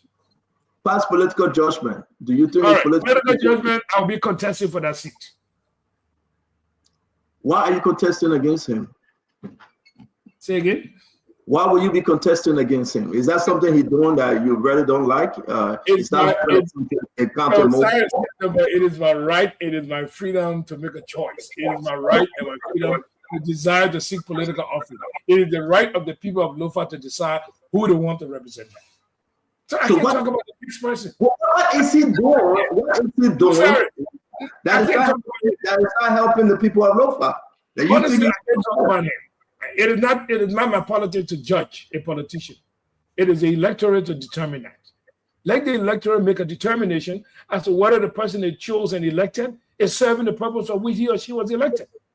It is the determination of the people of Lofa come November 29 to determine whether someone who they elected has served and they should be re-electing that person, or whether Lofa need new leadership for which they want to elect someone.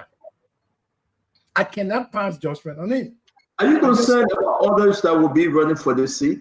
We're hearing the name Thomas Fala. It doesn't matter who comes. I got to name them. It doesn't matter. It really doesn't matter. Do you think you still have that mojo to bring out the devil? The people of Lofa call me the Samdiki, the rising sun, the rising light. So when they honor me at the bridge in April of that year, you saw it yourself. You saw it. It's a traditional county. It's trust. It's loyalty. It is the holding of the customs and traditions of the generation of Lofians that have lived. We hold on to that. Yeah, but Chief, let me interrupt you, Minister. 12 years you serve as defense minister. What, in all your life, God gave you on this earth. What have you done for the people of Lofa? That you think that, explain it now, explain it. Because you're asking them to vote for you 2029. So what have you done for them? Unlike any other individual right now. To build bridge for them? To build bridge? Is that what you're talking about? No. I'm asking you generally. My textbooks? Is that asking you? You ask the people of Lofa for their vote. And what have you done for them?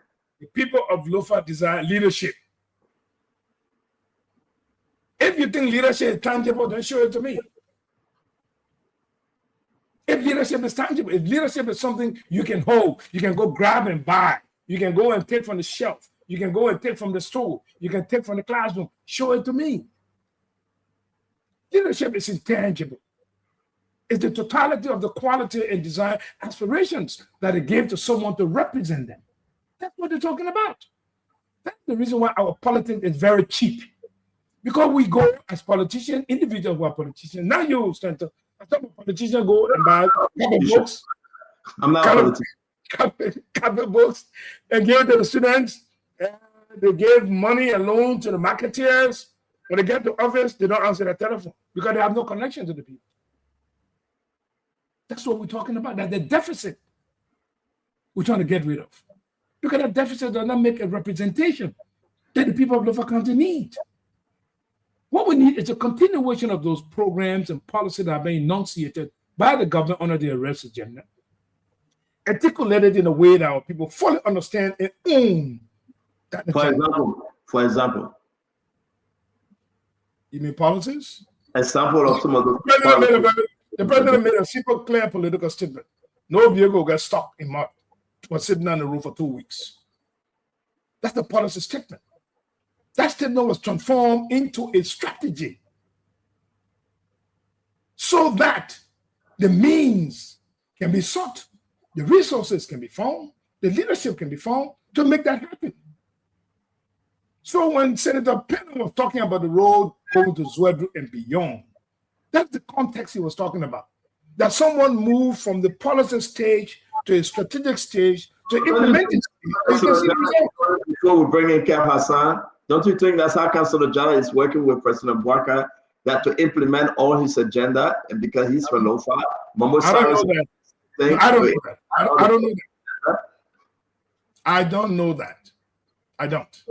Quickly, I have to squeeze this in quickly. You are the son of Lofa. The president 10 million property in Lofa County. What say you about it? Was it a strategic move for the president to give 10 million to MRU, as the government said, to build a compound in Lofa County? 10 million of the Liberian people money. What say you? Was it a strategic move? I don't know about 10 million that the president gave to anyone. What I'm aware of is the government is carrying out a project. I've gone there. I've seen the project. That project is the property. It belongs to any individual. It belongs to the government. The government constructing it. And even long after President Bwaka is going to be there. You know who it belongs to? It belongs to the government. The president told you that. But how many? I mean, did you inquire? Did you ask question? The president said for MRU, the bidder for MRU. Then the president. No, the purpose for which it was built is for that MRU coordination, to have a platform, a location, outside there. The purpose for which it was built. And if you go there, the facility is there. It's not an individual facility where you see. The government handle the situation about that project was unique. You think the government lied to the Liberian people? The source of the income, how much money was spent, where the money came from, all the documentation is there to be revealed. Clear on his intention. The president was very clear on the sourcing. The president was very clear the purpose of which it was. Very clear on his intention, on his source. What did he say? Come again? What did you hear him say when he talked about he was very clear on the source? No, the purpose of which it was built. He said MRU, in its coordination, a place, a platform, the residents, conference facility. The source of the income. Which source of the income? So to build up property in Lofa County. Well, I'm not within the entities of government, so I can tell you they're the source of the income. You were very clear. That's what I'm asking you. I'm going to bring in Kev Hassan. So that's what the president said. And I believe the president. And I went to the project. It's a very decent project. And that project will not go anywhere. Nobody will export the project to country X or country Y. It's going to stay right in Liberia in a location called Foya.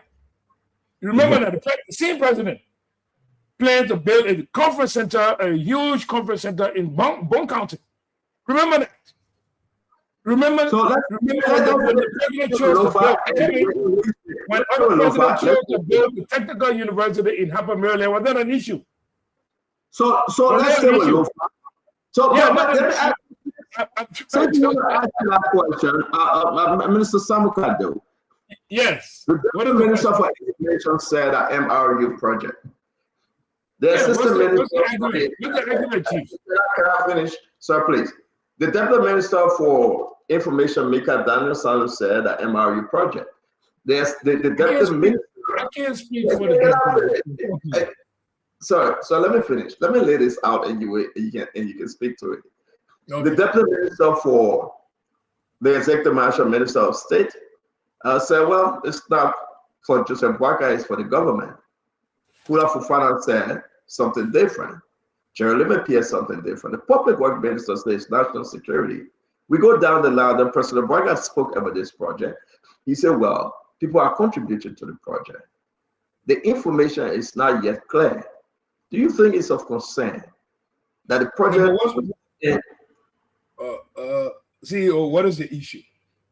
But if I ask my question, then you will answer, sir. I don't know the issue for which you're asking the question. The government did the project. The government did the project by MRU. The government have identified the location of the project. Everybody have gone there. These have been publicized. The president is talking about it. Do you think the information was that clear that this project? Do you believe the project for MRU?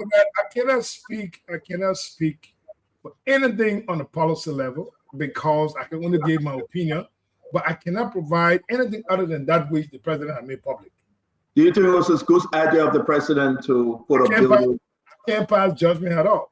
You can pass judgment. Okay. No. So let me bring in Kev Hassan. Ladies and gentlemen, we got Defense Minister Brian Samuka, the former Defense Minister, guys. This is a no hold bar. We're going to ask all the questions that comes through our big heads here on the set, and we're going to squeeze the minister because he got to be fair with the people of Lofa and that of the country at large. Just a beautiful show. Share the show. Let's make progress. Kev Hassan, do you have questions? You're muted, Kev. Okay. Yeah. You guys can hear me? Yeah, I can hear you. Oh, okay. So I will always call you Mr. Minister. Thank you. As a minister, will always be a minister. So I heard you saying you're running. Am I correct? You're running this coming election 2029 for St. Louis City. Yeah, if you go back, we're losing you again. Come closer, please. Am I correct? Yeah, now go ahead. Yeah, am I correct, and Minister? I will stand as a candidate during the 2029 election. Okay, because what we're hearing that the Internal Affairs Minister is going to run for that seat under the Unity Party. For which seat? It's an Senatorial seat. He's going to run? Yes, that's what we're hearing. Because because he was supposed to run against Thomas Fowler, but because Thomas Fowler pledges allegiance towards Joseph Iman Boakai, Thomas Fowler is no more his seat is no more threatened. So the only seat is against Jala, and he's going to run. What say you if the Unity Party is going to choose the Internal Affairs Minister to run in 2029? All right, I would like to answer that question to clear speculation. And Stento asked a question from the beginning of the show regarding speculation of me being considered to be vice president to the political party. In this case, he says CDC. The answer is no. I will not. And I vehemently state very clear, unambiguously, I will not be a candidate for any other party for whatever position other than the Unity Party. It doesn't matter whether somebody offer it to me on a plate. It has to be on the platform of the Unity Party. Number one. Number two, regarding the information that you have and the speculation, Kev, I think it's a baseless speculation. Because the Minister of Internal Affairs has never expressed any intention absolutely whatsoever. I meet him regularly, occasionally. We discuss politics, we discuss Lofa issue, we discuss FOIA issue, we discuss political intention. And he's very clear. He was what we call the head of the project. We called my effort the project in Lofa County. He's the head of the project now. For me to accept the aspiration of the people of Lofa to be the senatorial candidate. So that speculation is absolutely out of the window. So these two speculations are all completely out of the window. Zero whatsoever. No other result but zero. Okay, so he confirmed to you that he's not running. It was not even a topic to talk about. Okay. He has his own political ambitions for his district. That of which I can say. Oh, his district. Okay, so he might go against Thomas Fala. Okay, thank you. I don't know who's going to go against, honestly. Thank you for that clarification. But let me thank you for that breaking news. He's going against Thomas Fala, confirmed by Senator Samuka. Yes, he going Who's against. going against Thomas Fala? Me? No. We're talking about President Yemane. He got aspiration for his, yes. So it's a breaking. I said he has aspiration for his district, which is district number 1. That's correct. Okay. So let me ask you away from this who running and not running, purely on morality, purely on what your uncle Joseph Boakai claimed that he stand for. During the election, he went to FOIA and he said, Thomas Fala is a rogue. Is a what? He's a rogue. He's corrupt. Thomas Fala is corrupt. I didn't use the word rogue, but he says I didn't hear it. I didn't hear that. Sorry, I didn't get that. I didn't hear that part of. Yeah. He went. Yeah, it's on tape. It's on tape. You know, but can you play it at least so I can hear it clearly for myself because I didn't hear it. Okay, let me say he campaigned against Thomas Fala, and Thomas Fala also campaigned against him in FOIA. You know that Thomas Fala went. Yes. Yes. Yes. He campaigned against Thomas Fala, and they claim from the Unity Party Thomas Fala is the biggest corrupt guy. One of the campaign messages that the Unity Party went through since 2020, that Thomas Fala was the biggest corrupt guy, right? But then Thomas Fala is the darling boy of Josiah Imam Boakai now. He pledges allegiance to Josiah Imam Boakai. Is he not corrupt anymore in the eyes of Josiah Imam Boakai? Maybe you might say, it's Josiah Imam Boakai. You need to say that. Maybe you must tell. But let's look at the politics. Let's look at the game of it, what they're playing, because we know I came on this on Spoon. We talk about the 2020 election, and I had a heated argument and all that. Yeah. So let me say this to you: Is Thomas Fala corrupt in the eyes of Josiah Imam Boakai before? You know, I'm one of those who don't so easily pass judgment when I don't have facts. Mm-hmm. I mean, if I were to say Kev Hassan is corrupt, I'm gonna have the evidence to back that. I don't have any evidence because people say it, so I must say it. No, I don't say things that people say if I don't have evidence. If it is based on speculation, I leave it to them to pass their own judgment, not me. Thomas Fala, we were adversaries in Lofa County in FOIA district, serious adversaries. But now we're working with the common interest of the arrest agenda. We put aside our political differences during the election period to work for a common goals for developing FOIA, for developing Lofa. And if that relationship is what is needed to bring development to Lofa, then I'll do it. I'll do whatever it takes within the context of reason, purpose, and resources to make sure that the interests of the people of Lofa is served. Let me tell you something. when someone bring a grader to fix a road, nobody cares where that grader comes from. From where? From Mars or come from Pluto or wherever. All they want is the grader to fix the road. And the road is fixed to serve the people. So yes, we may have had political difference in heated debate in 2023. That's what the political atmosphere is all about. But once the election over, like the former Secretary of State of the U.S., Madam Clinton said when she came here, and she spoke to the national legislature, she said, Barack Obama and I were on opposing ends, but we are bound by the unity of purpose of one United States. We are citizens of the U.S. and we support the United States. That's what we're supposed to be doing. It's just like if President Donald Trump was to call Spoon today and say, look, I want to see you. Spoon will respond by going there. Unless Spoon is going to tell me publicly that President Trump were to call him today, he will not go there simply because he did not vote for Trump. Yeah, but So my question was. No. I did address that in a way to tell you. I know your point. The president claimed because of time, the president claimed that Thomas Fala is corrupt. You see, right? you That's what the president claimed. What I've heard from you, and you're quite correct. You don't call somebody corrupt without the evidence. At that time, there was no evidence that Thomas. I know nothing about what the president said. You asked me, and I'm telling you about me. I'm not telling you about President Walker. Okay, but you about me. You want me to pass judgment? No. At that time, the Unity Party. Sorry, gentlemen.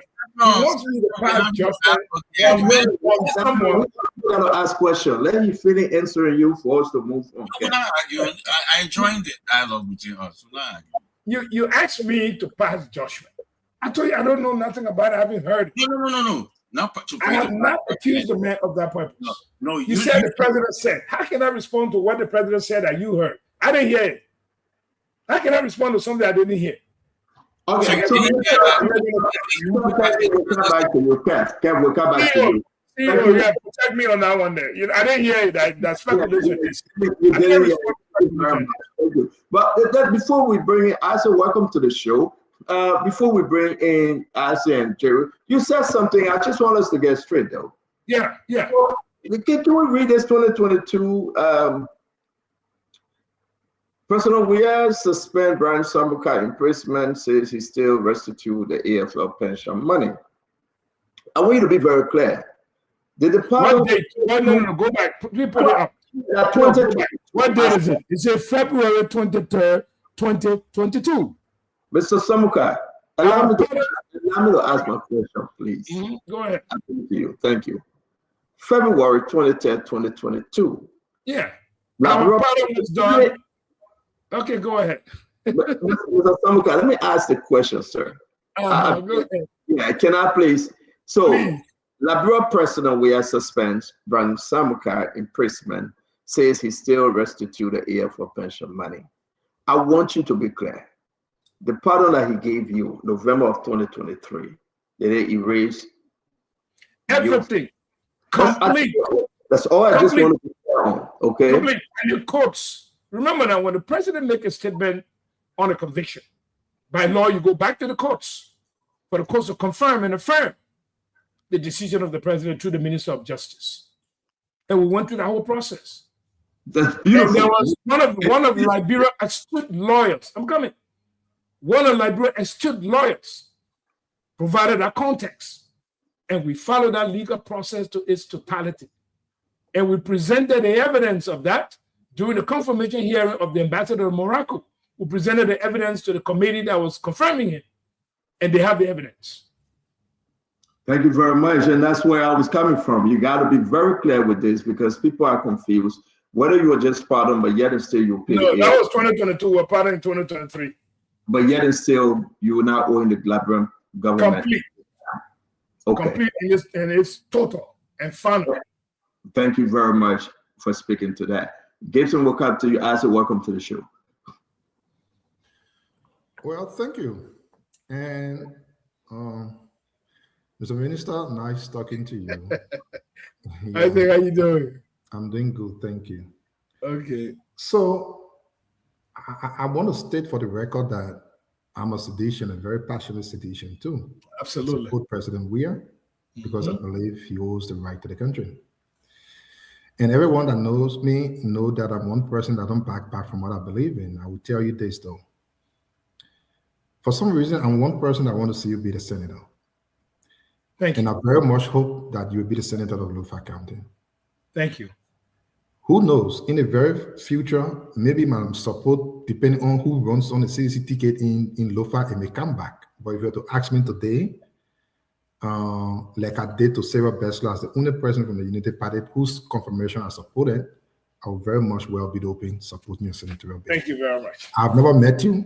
I've never spoken with you. I've followed you. Even on the show, I've been listening to it before I came home. You were in the middle, kind of a sincere, fair. Yes, you were the old man. You got to defend him small, but I thought you were good. You were okay. And I just wanted to register that so you know.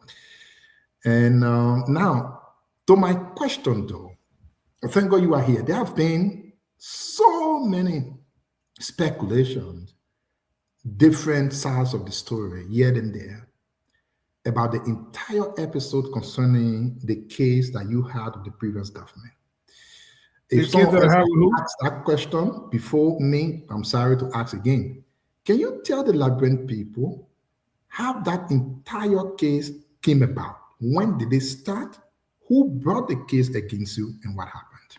Just a little summary in 1 minute.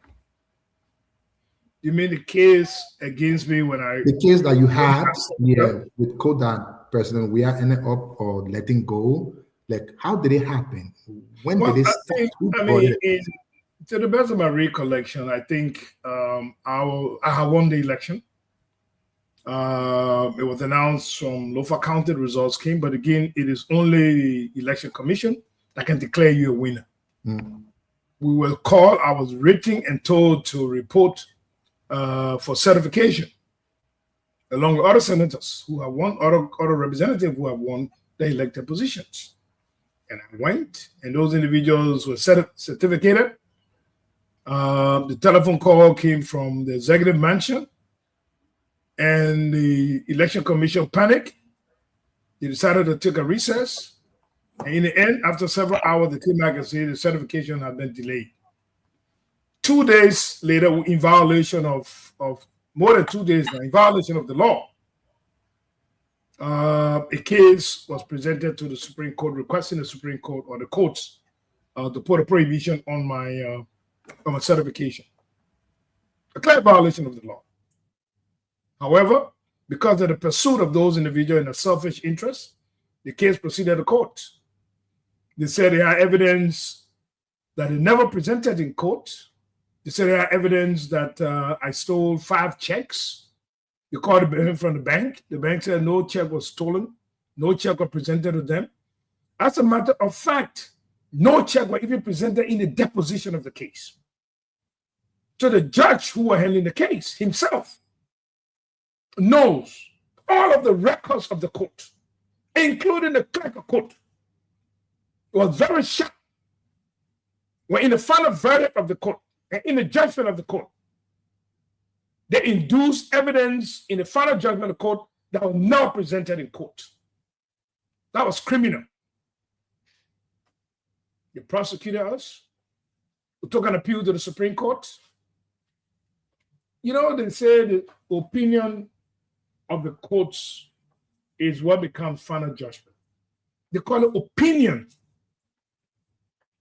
They call it opinion. That is, another person could come and have a different opinion. Another judge could come, a social judge, have a different opinion. That Supreme Court failed to even define what is called theft. That Supreme Court. Lawyers ask lawyers, what are the conditions under which you can be charged for theft? Number 1.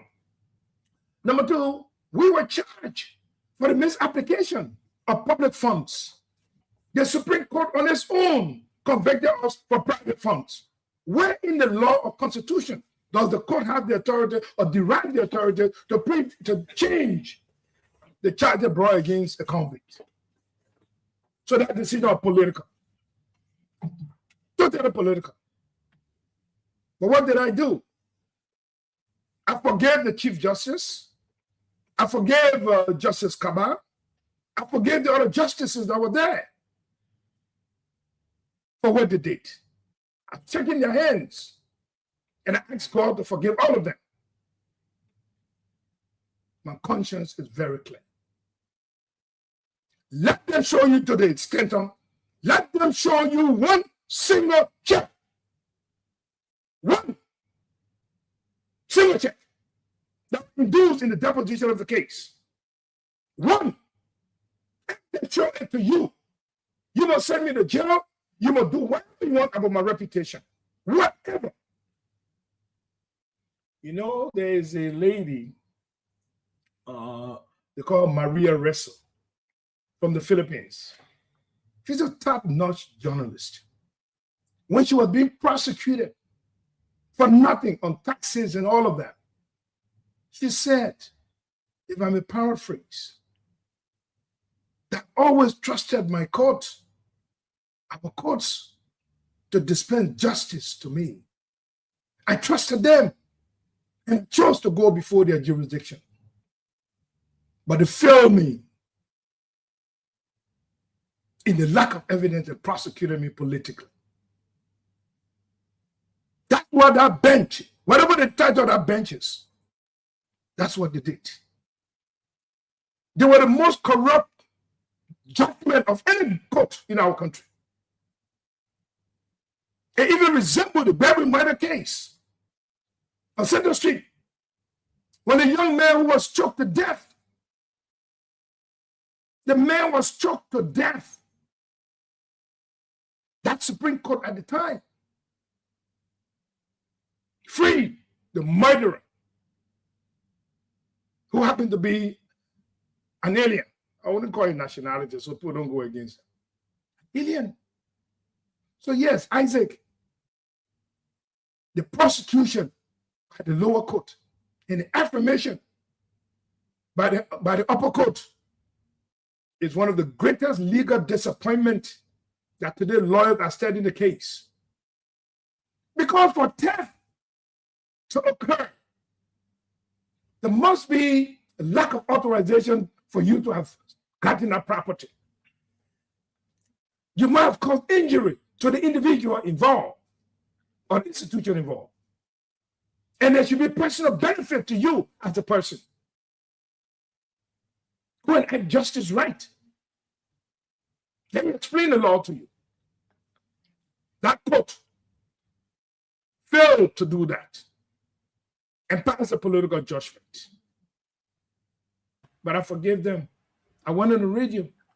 I forgive them. Right. I went on the radio, and when I see them, can you hold on? Let's squeeze in on your question. I see Gibson shaking, and I know where your question going, Isaac. The court was under Chief Justice Yo at the time, if I'm correct. No, it was under Coco, Justice Coco. Justice Coco at the time. Thank you. Well, where was president at the time? Yes, we was president. Justice Minister Dane was Justice Minister at the time. Yes. The letter that was written was signed by Justice Dane to the National Election Commission, raising the issues that yes, indeed, you shouldn't be certificated. What does the law says after the election? No. So it's something about when I read to speak, you will not interrupt the other guy, you only interrupt me. It's something about it. But the issue remains, though. That's why I asked you from the get-go, before you asked it came on the show. Who stopped your certification? Go around with the quote, blame that. Blame anybody. John Webb stopped your certification. And that's John Webb government, under his leadership, stopped your certification. Can you admit to that? I forgive all of them. No, I'm not asking whether you forgive them. Who stopped it before the forgiveness? Joe, it never became an issue for me. No, I'm not asking. Political, it can come from anywhere. Politicians can go and grab a young man with the date, but guess what? The young man who brought the prosecution case against me from Kolahun district, today he's my in-law. He's a good friend of mine. So can Can you tell the nation tonight that Josh Manowia's government stopped you from being senator? You see, you want me to put a blame on a single person. I explained to you exactly how things were. Now you want me to take all of that and put a blame on somebody. I mean, it's that the guy said, Januay Supreme Court stop you from being senator. Januay Justice Minister stop you from being senator. Januay National Election Commissioner stop you from being senator. George Manowiah, the president himself, used you as a political pawn to score a political goal in Lofa County. Thereafter, I will not reject those statements. And he forgave you. And that's exactly what he did. And he pardoned you. So it was all political. I will not object to those statements. I think I make my point because that's me. I will not object to them. Okay, thank you very much for not objecting to them. I said, let's go back to you. You were on the floor. I just thought of interrupting you briefly on this. Right. So again, I will conclude to say this. I really sincerely hope you look at joining the CDC, because I know with my proximity with the higher ups of the CDC, my ears have heard very good things about you. And hope if that time comes, you'll make the right decision to go to the right place. And that right place, in my mind, is the CDC. I was in government, though, except as deputy minister. I was one of those that sincerely believe I'm not a legal person. I know nothing about the law. Whatever the Supreme Court brought, I don't know how it happened. But I'm one person that believed then and still believe now that the will of the people should not be overturned for such things. That was my own belief.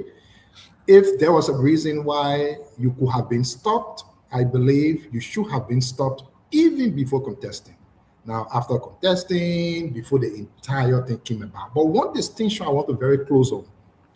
The issue that concerns your certification followed the initial case concerning some money thing from AFL when you were minister. So that was not the original case, but the certification issue came after that whole money business happened.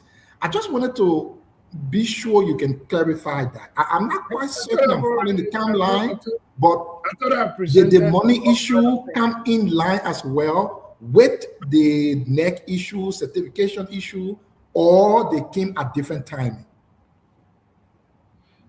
Let me answer your question. First, I will not join CDC. Today, tomorrow, day after tomorrow, it will not happen. I will not be a candidate on the CDC, neither ANC or neither Liberty Party or any other political party.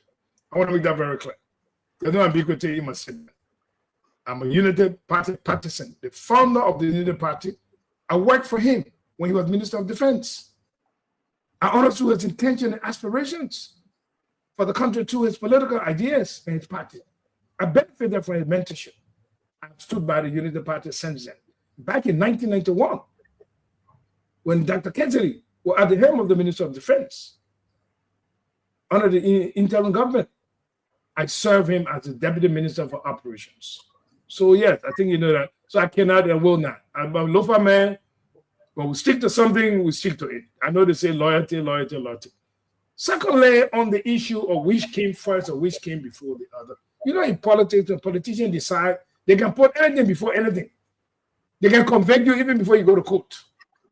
Yeah, you know, because that's what they did. If you look at the violation of, if you look at the election law, the period of taking the case to court to stop the certification process, there is a period that went beyond that period in excess of 4 days. So this was clearly a case of political prosecution. But I presented a case to you that even if they were within the law and we went to court and the case was brought, the Supreme Court allowed me to go and run. They did. They passed judgment on that issue, allowed me to go and run. I won the election. When they took us to court, I'm talking about the evidence upon which they presented to the court. And I'm talking about the court in its right. They want to blame politicians? No. If you are a sitting judge and you don't have the balls or guts to follow the law and the evidence under the law, and you want to blame politicians, I don't blame those politicians. I blame you, the sitting judge.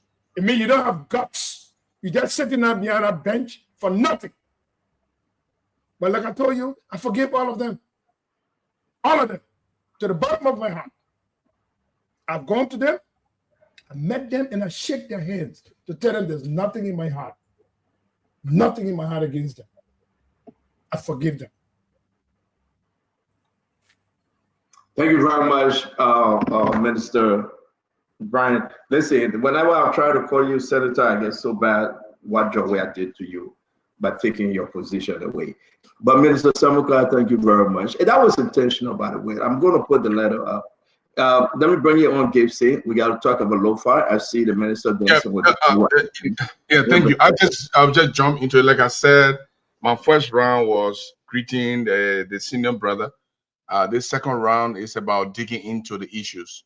You said that the checks that were involved, the 76 checks, were never presented in court. I sent something to Stanton. Stanton, would you please help me if you can put it up for me? If it is not, that's fine. I can just read it from my end here.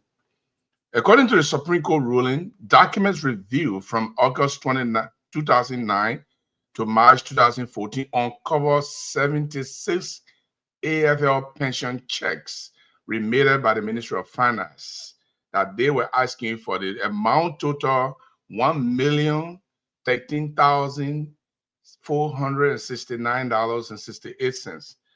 The Supreme Court said they viewed 76 checks, and he said no check were presented. Did the Supreme Court lie? Yes, Supreme Court lied. Read the judgment of the lower court. The Supreme Court by itself cannot induce evidence. They cannot. You know that. They only review the evidence that have been presented down to see what is in conformity with the law. Correct. The lower court said 5 checks coming. Read the I'll give you a chance. I'll give you a chance. Yeah, it gives it. Let me. I'll give you a chance. The lower court says charge us death for receiving, encashing, and utilizing 5 checks for our personal benefit. The court called the management of EcoBank. EcoBank said they received no check of such. As a matter of fact, in the entire deposition of the case, in the argument before, in the argument during, and the final argument, not a single issue of stolen checks were brought up. Read the entire deposition of the case. The entire deposition of the case. That was one of the criminal element of that court when the induced evidence are not presented during the trial. Number one. Number two, the check does not exist because I never signed any check of such. There was no pension check that was ever brought to the Ministry of Defense. Zero. We left over $600,000 US in the account. Nobody talks about it. They don't realize $600,000 left in the account. They said we ate 1 point something million. Let me tell you, when you are sending men to war, when you are responsible for the life of men and women, you make the best judgment to prepare those men going to battle. If you were prepared because of politics and let these guys go with a gun to the battlefield and get killed, you, Mr. Minister, are responsible. We chose to conduct training of money of a political decision that was made long after the budget had passed. The budget year was ending in February and April of that year when the political decision was taken to deploy people. They had to conduct pre-deployment training to prepare them to go to battle. Pre-deployment training along with the necessary logistics. When a soldier got blown up, Titus, and Titus was brought to Liberia. Even Stanton talk about that soldier who was injured, and he ended up dying. And funds were utilized to save that young man's life. When General Abdul Surat Abdul died, and President Salim said we should donate $50,000 to this soldier for the service he rendered Liberia for Nigeria. They told me I stole the money. You rascals talk about stole money. So let me follow up on that question. Your flight to the Supreme Court was not on the basis of challenging the checks. It was on the basis of the immunity that you accrue as a result of acting on behalf of the president. So why is the check now is an issue? I didn't rely upon the immunity by the president. No. We rely on the evidence that we did not use any money for our personal self. That money was utilized on the AFL.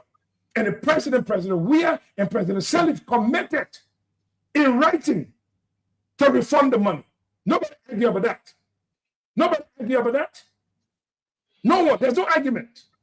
Look at the government release that came from the Ministry of Defense on the 18th of January, 2024. Look at that release of 18th January. The evidence is all there. But like Stanton said, and like Isaiah said in his question, it was a political prosecution.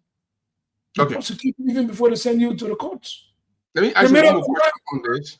Let me ask you one more question on this, and then I will move to something maybe softer or harder. The Supreme Court ruled in the final ruling, they said, wherefore, in view of the foregoing, the final judgment of the trial court is affirming with modification. The appellant, that's you, are all here sentenced to serve 2 years, each in common jail. However, the sentences shall be suspended provided the appellant shall restitute the full amount of $1,147,656. And you said, President George, we have pardoned you, and did not go back to the court to get a court judgment on. No, you didn't say that. I said we went back to the court. Yeah, but did you get a court publicly? I said we went back to the court through the Minister of Justice with the President's statement, and the court affirmed that immunity granted us and the power granted by the President. That's the law. When the President grants you immunity. Sorry if I interrupted. My question is, the executive order is different, and you said the Justice Minister went back to the court. Did the Justice Minister make any application waiving that amount? That was the judgment amount. Was it waived? There wasn't any application issued by the Justice Minister and say they shouldn't pay anymore. We okay with that?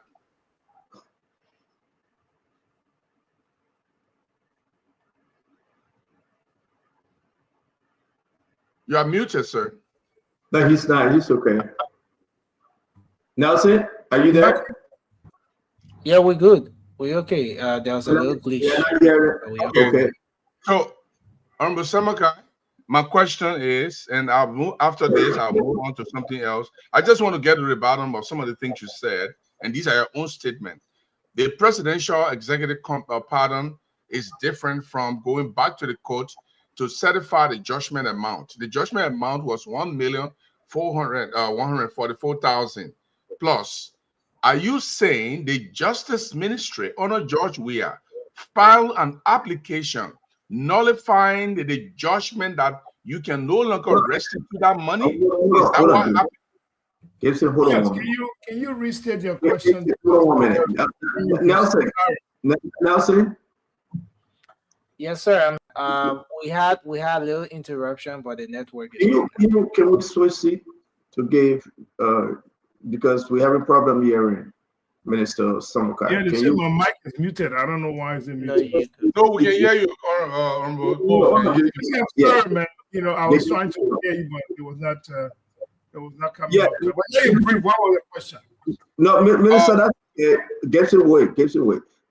Minister, you and Nelson will switch seat, and you'll be having a better audio and a better system. Let's just put you in the back briefly. We'll bring the minister back. Okay.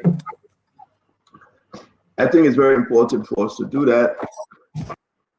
I don't know whether we are clear with this issue, Gibson, about whether Minister Samaka took money. I'm glad that we are talking about this because this is the crux of the matter. The executive comment clemency is a different matter. It's a political decision, but the judgment amount, which is 1 million plus, it's a legal matter. So if the executive clemency was given, the honor is upon Mr. Samaka to go back to the court with the Justice Ministry to file an application to nullify the payment or to withdraw any contest payment of this amount. So, while we wait for him, we welcome Jefferson Cheston on the show. I will still go with this, and Liberian people need to hear this. I know we got 4 seditions yet to I alone. That's okay. But I think Minister Samaka was removed by the will and pleasure of President George Weah. It was a political game to score a political point for the election at the time. And let me ask you a question, Let me ask you a question. Okay, on the 6th of November, 2023. Yeah, but let me ask you a quick question before you come back. The minister the guest is here. That was your question for that. The guest is here. Go ahead, Gibson. Gibson, go ahead. You were asking a question. Gibson, you are muted. Gibson, you're my friend. This guy always muting me. Yeah, okay. Minister Samaka, my question was, I just want to make sure this is cleared up. The executive clemency is a political decision. You and I know that. But the judgment amount is a legal matter. So after the executive clemency was made, did the Justice Ministry file any application providing no more contest on a restitution? The Ministry of Justice filed an application affirming the decision of the president under his constitutional powers, granting him the power to grant clemency and complete pardon in its totality to any individual who's been convicted. President Weah, under his authority of the Constitution, did that. Using that public statement by the president, the Ministry of Justice are coming now, applied to the courts and informed the courts. The court affirmed that and gave us a certification that had been probated.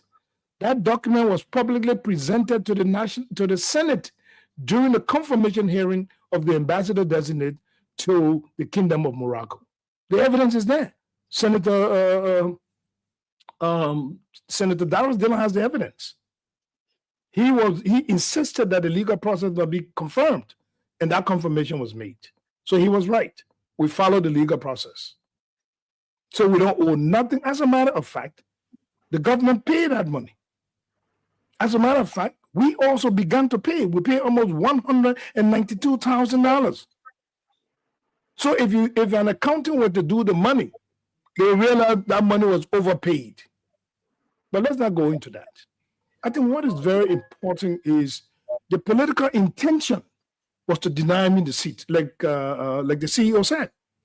That was a clear political intention. It didn't matter what evidence were presented or not. Why don't you look at why did the Supreme Court prosecute someone on a charge for which he was not charged in affidavit? Why? Where in the law they went to school to learn law? You said the man is charged for assault. That's the charge brought upon by the courts. I mean, by the prosecuting attorney. Then the Supreme Court take their point itself and turn around and say, no, that assault, that rape. Or that it's very unfortunate. Like I quoted to you what Maria Risa said. I mean, I understand. I quite understand you. I have the Supreme Court ruling, full text before me here. I don't see where the people deviated from the charges that were leveled against you. And look at the misapplication of what? Misapplication of what? Look there at the original charge brought against us. It's a misapplication of public funds. Look at the final judgment of the Supreme Court. It's a misapplication of private funds. Are they the same? I don't see private funds here. They're in front of you. I know what document you're holding. I can send it to Stanton and he. But let me digress a little bit. Yeah. Let's move to the other, sir. Can we do that, sir? Okay, let me ask somebody's question. I mean, some question somebody was asking. You have the right now to answer, Honorable. This is a trivial question, but it has some meanings. Do you have Mandingo background? What that has to do with me as a person? You can decide not to answer it. It's somebody really begged that I should ask you. Yeah, what is the basis of that? Well, you can decide not to answer. No, I mean I have to ask them to find out what is the basis upon which whether I answer or not. The person said you have Mandingo background and you have Mandingo background. So I should ask you the best. Let us go ahead and trace the ethnicity of all of us here in Liberia. Well, I get crime and your background. No, it really doesn't matter. You could have Stanton got crew background. But how do you know originally 500 years ago? Okay, let's leave it. You don't have to answer, Councillor. I mean, I'm not sorry, not Councillor, Minister. I just ask on behalf of the person because sometimes they want some closure in their debate, and they want to make sure that no, I'm not going to form part of that debate. Sorry. No problem. You don't have to answer. But like I said, it's a trivial question, and I just wanted to make sure that I just pass. Yeah, no, I don't want to be a part of that debate. Of course, and then we'll continue. Thank you very much. Thank you very much for your answer. I like to say, Mr. Samuka, yeah, I got my legal background, crew, pedal, law, my GOGC. Man, they all the background. I got like background. That's the best thing. But let me say this to you before we bring in. I said, then we'll go to Joseph Cheston that just joined us. You know, folks are watching you. I think I'm next. One of the look, Kev, you asked. I gotta go back to asking now. It's between your CDC. You decide who come next after my question. Okay. Yeah, it's between your CDC, your 4 and your 3. But let me ask my question, Minister. Folks are watching you. They say you're correct. None of those evidence appear in court about the check. Yeah. One of the person that served as prosecutor on the case, they are saying it was one of the disappointment when the court or when the state couldn't provide the evidence like they said against you, and then they knew then it was political. Yeah, Councillor Lafayette-Gou. Lafayette-Gou walked away from the prosecution. He told them, look, there's no evidence in this case. Why are we trying to prosecute the man? I'm not calling his name. You calling his name. No, because I knew his argument. He presented it to his people. Said, look, there's no case here to be prosecuted. You made a bunch of accusations. There's no evidence. A paper reported is not evidence. If you say somebody cashed a check, there has to be a name on the check. Somebody has to sign it. Bring the return check back. Everybody will see it. It was never presented. But when the government took a check and gave it to the late General Suraj Abdul Rahman for his services to Liberia after he died, the government prosecuted for a check of honoring somebody who did serve our country. And see, I ate the money. The court came and said the woman in Nigeria said she received the money. The wife. And let me move on. Another person just sent me a text. They are watching you. They're happy that you're on the show. That your case, being that it was political, it was just all done by McGilley, Senator Nathaniel Fallow McGill. He instrumented it. How true was that? I mean, I get a lot of reporting. I will take my question from those information I'm getting. The political government at the time were knowledgeable of the political decision to prosecute me. No exception, no exemption. So I think that should satisfy any concern anybody has. Will you call by McGill to stand down? I just answered the question. Oh, you mean you want us to go into the background or? Yeah, because I'm getting a report. I'm getting a report, so I got to go there, right? Will you call by McGill? Seriously, on a serious note, right? The lot of people need to know this. Now you are part of my personal way, and for the record, though, this is a personal way I didn't like the situation that were placed on you and others. It's totally the woman. He told me that himself. Yeah, this is a personal way I didn't like it, but people around personal way I pushed for your persecution and for you to go to jail. At the time, did you speak to McGill? Oh, I had several discussions with Senator McGill. Chief. Let me walk you through. My pepper color working in me. I'm sorry. Go ahead. Yeah, no problem. I'm open to discuss things that can be made public. I don't have any problem. I had several discussions with McGill, a broad range of issues regarding the politics, regarding the prosecution, trying to find options, and then trying to see whether there can be a political twist to all of it. Yeah, I had political discussions with him. I had discussions with Jefferson Koji. I had discussions with the prosecutor at the time. I had discussions with many people across the spectrum of government. I met anybody who were willing to listen to me, to tell them that, look, this scheme is not going to work. Did they want me to, at the time, to abandon my quest for going under the Unity Party? Yes. Did they want me to join them under the political umbrella? Yes. Did they provide an option other than joining them? Yes. They said, look, why don't you go as independent? We'll support you. And I told them no. So these things I said them before. I said them on the radio, and I'm just repeating them again. These are things that have already been said. But the fact that you brought it up, so I'm going along with it. But let me state again and again and again. I, Brownie J. Samaka, and my colleagues on this specific issue, I walked to them and forgave them on the radio. All of them were involved in my prosecution. From the politicians, the decision maker, to the judges on the bench, both at the lower level and the higher level of the courts. I forgave all of them.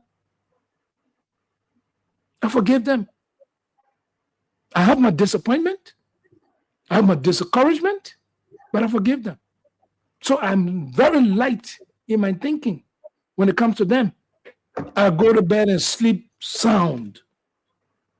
I hate them not, and I would never hate them. I've met them.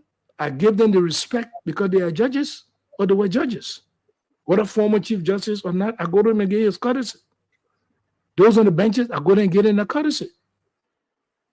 But I do not forget my disappointment. I was disappointed that they failed the oath on which they took to wear that black gown and sit behind the flag to interpret the laws of our country. They want to blame politicians. I don't blame those politicians. If you're the judge, don't have the guts and the balls, then you don't deserve to wear that black gown. Yeah, ladies and gentlemen, thank you for joining our very, very unique program today with Minister Samuka. It's discouraging, it's frustrating, it's disappointing to have people in CDC government at the time begging you to come over or you will go to jail. The list of names I received, Serena Sema Seaforth at the time, Nathaniel Fallow McGill, those are the top two. And when I push up a George Manaway, they said the president then was totally against it. You had options. Come and join CDC, and we drop the charges against you, or run as an independent, and we drop the charges against you where you support CDC. Liberian people need to hear this. And today you are running in low for. My last question before we move on to Asido, Kev Hassan, Jefferson, Chelsea, and T. Wanokai. I want to ask you, what's your plan for the people of Lofa County? Now, President Bouaka is a Unity Party president of the Republic of Liberia. You are free to run without intimidation. You are free to run without looking over your shoulder. What message do you have for the people of Lofa County, son of the soul, that are willing to go and help them? Your political message tonight, sir. I don't think I am in a position to campaign at this point in time, in which I will go and lay out my aspirations to support the quest and desire of the people of Lofa for leadership.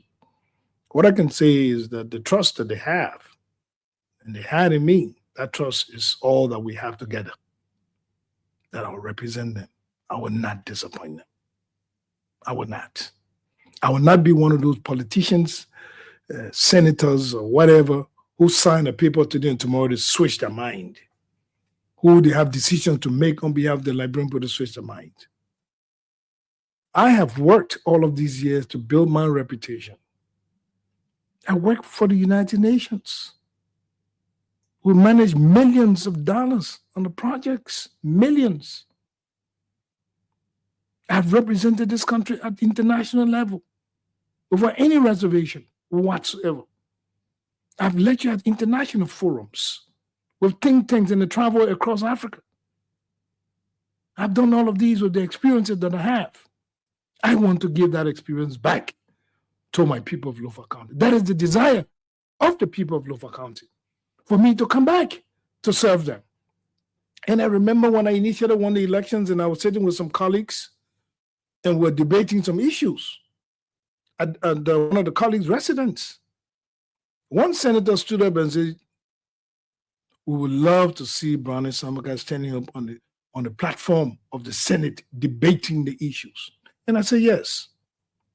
I'll debate the issue to represent the interests of Lofa and the interests of my country. I'm not going to represent the interests of some, something that I did not aspire or got trained for. No, I would not do that. So yes, but I also want to add today, for many of you who may or may not know, that I'm an economist. Under the U.S. Fulbright Scholarship, I'm an economist. My first degree is in economics. I'm a graduate of the Economic Institute in the United States, an institute in Boulder, Colorado, in which the 3 Liberians, to the best of my knowledge, attended. President Ellen Johnson Sirleaf, the late Theophilus Betty, and myself from Liberia. We attended that Economic Institute. It's a think tank, conservative think tank. My graduate work is in economics. And my thesis papers were structured adjustment and stabilization initiative, the case of Ghana and Botswana. I've written economic papers after Charles Taylor came to power. I wrote economic papers. So it is not only military and security. Military and security is part of my learning process and my training that gave me the discipline to say the truth and nothing else but the truth. So yes, I want you to know that my ability to think strategically was developed over a period of time. From my parents, from my family, from my school, from my church, from my relations, friends, and everything else. My children, I learn from them because they grow. So I am saying to you that representing the people of Lofa as their senator is an embodiment of the 66 years of work that God has given me to live and work and to bring to bear for the people of Lofa. Leadership is not a purchase politically. And that is the kind of leadership we want to bring to the people of Lofa County. Lofa County deserved better leadership. That's what the people want. The people want to be led correctly. They want someone who they can pick up the phone. As I was sitting talking to you, I got calls coming from Lofa, texting me right now. And they know I will respond. I do that because it's a commitment that I have as their leader. I will not dodge your call. I will return your call. I will not dodge your message. I will return your message. Those are qualities of leadership. And not the bundles of money you go and divide. If by some of them provide bundles of money and the people are afraid to even touch the money, they've never seen such amount of money. You go to a village that the largest money I've received in the entire life of the village is probably $1,000. You give them $1 million, they're all scared. You say, where the man getting money from? So there's no touch. They don't feel you as a person who's representing their interests. You're only using the material gains. So there's a total disconnect between you and the population. So that is the reason why I am very clear in my mind in the support of President Joseph Nyomo Boakai. He began with policy statements. He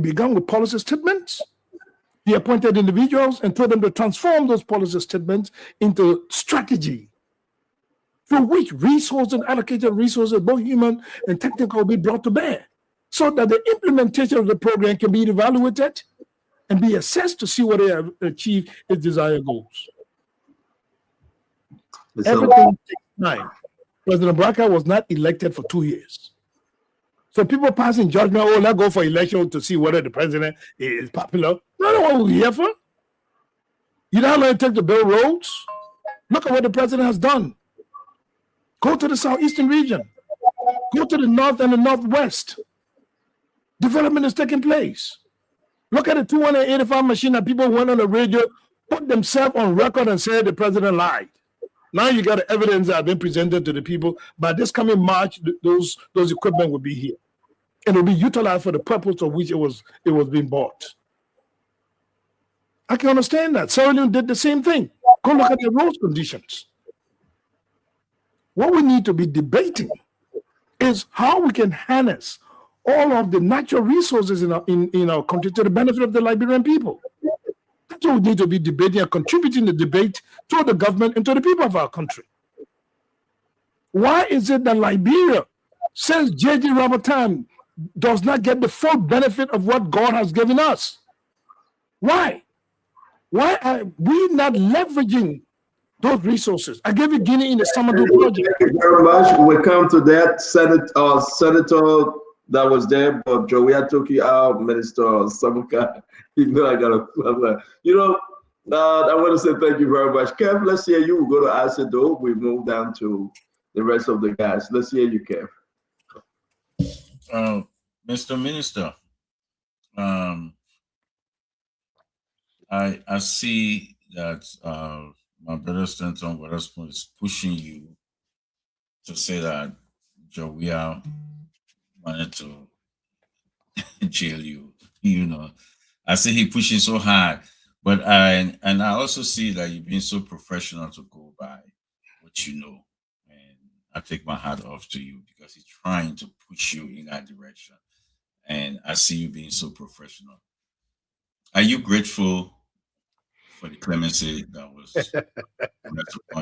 was given to you by the president, Januay government?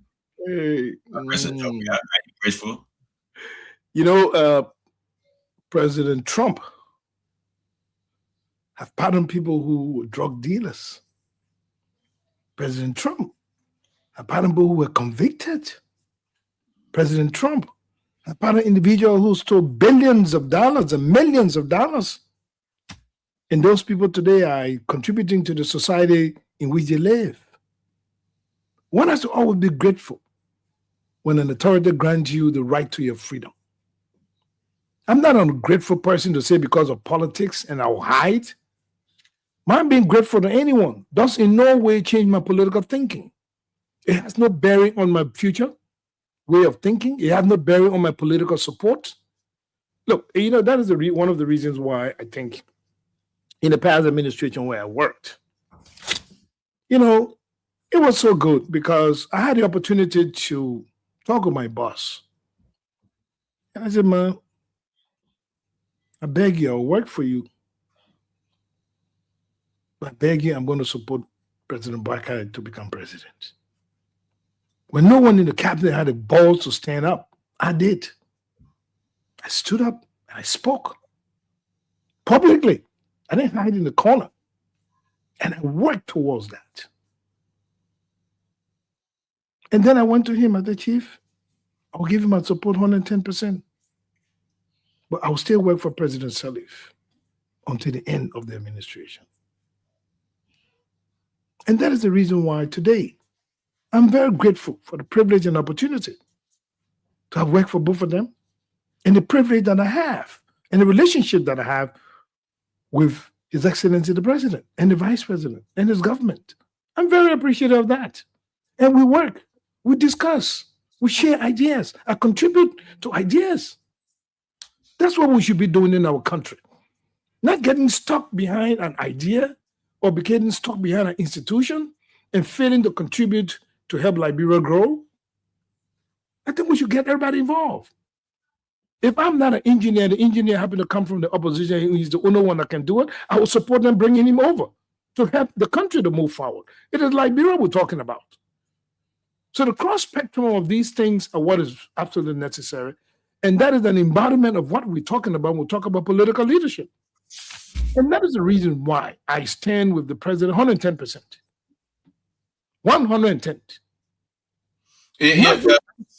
Minister, Minister, what I'm hearing from you, you're sticking to your principle as a Unity Party partisan, but you also don't want to be dragged into that politics to go against this and I admire you for that. And you clearly said that you're grateful to President. I'm not neutral. If you're trying to talk about me being neutral, I'm not. No, not being neutral. I say I'm not neutral at all. No. Clearly biased in favor of the Unity Party. You ask a question. Can you ask a question? Let it be very clear. You want me to picture No. Can let you get it? Hold on. Let it be unequivocally clear. Let it be very, very super clear. The whistle. He's not going to support CDC that he said. He's not neutral. Let me finish now. He's not on the fence. He's not leaning. He 100% Joseph Yima Barkada. What he just said. Okay, I understand. He said that. That's what I said. Stanton, let's have this dialogue. Let's leave that. We have dialogue, and not just you and myself. Now we got to go around. He didn't support the CDC. He's not loyal to the CDC. You try to call him. You try to drag him by bribing him to say we pardon you. Come and support him. Miguel chase him, not to give him that senatorial seat. Miguel chase him. That's a crime against the state. For you to use this power, Miguel and Seaford and Januay to use the power to deny the man his seat. That's a beyond criminality. What the minister is saying, Minister, I said to you, you're not neutral. You said it over and over, not even today, long. You say you're a Unity Party partisan, right? You're not neutral. But I also commend you for being professional, not going along the politics that Stentor is playing. That's what I'm commending you for, because he's playing our politics. But let me ask you this. The Supreme Court said that Madam Ellen she is alive. She's living in Monrovia. She did not come in and testify for you and support you during your court proceeding. It's in the Supreme Court. I think Jerome can look at it. They said it clear. They say she alive and well did not support you. And one. And second, it's two questions in one. When did this whole case started? I want you to explain to the Liberian people clear when it started. And what are we doing? Can I ask your man to kindly replay the tape of my explanation when Isaac asked me a similar question? I mean, look, with all due respect to you, if I miss it, can you please? I'm asking you. Can you please? Go back to tell us when the case started and why Ellen did not support you. Because it was a BS case, not a waste Ellen time. Ellen coming there. There was a political case.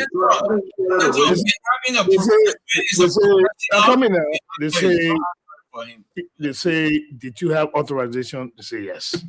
Present the evidence. The evidence was presented. President said a letter of authorization.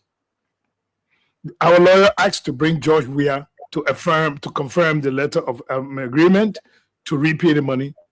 The executive mansion said no. We requested President Selig. The judge said no. I remember that specific day. He called the two lawyers to the bench. You know where they can come to approach the bench, and they didn't do that. But the president sent a letter that she signed, authorizing us. When something is political, it can be black. They will turn it white. They will turn it white. Those guys have spoken. They talk to people. They say, look, we thought it was Brandon Samaka, but it stopped the wrong person.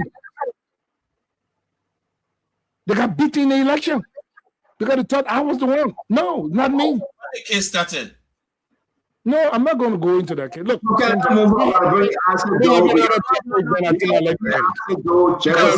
everything on the case. I spoke extensively. I asked the question.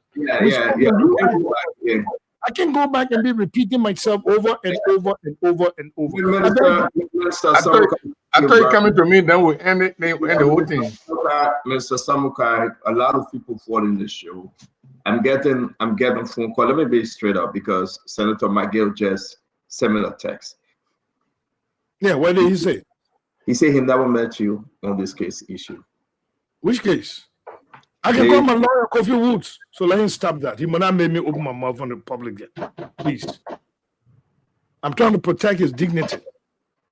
So he might not make a statement that is absolutely untrue.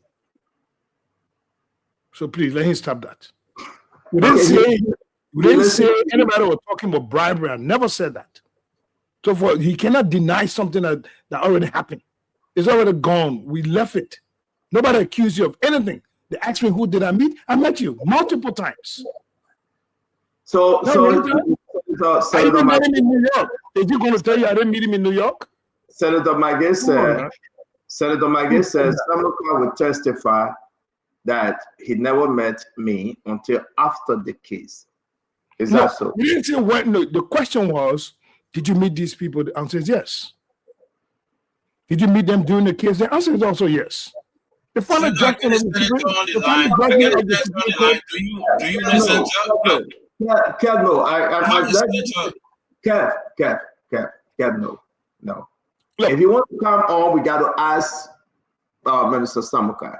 But McGill did nothing over that concern. McGill did nothing negative to me. Whatever happened with the government of the CDC at the time that relates to my prosecution. Let me repeat again in the public record.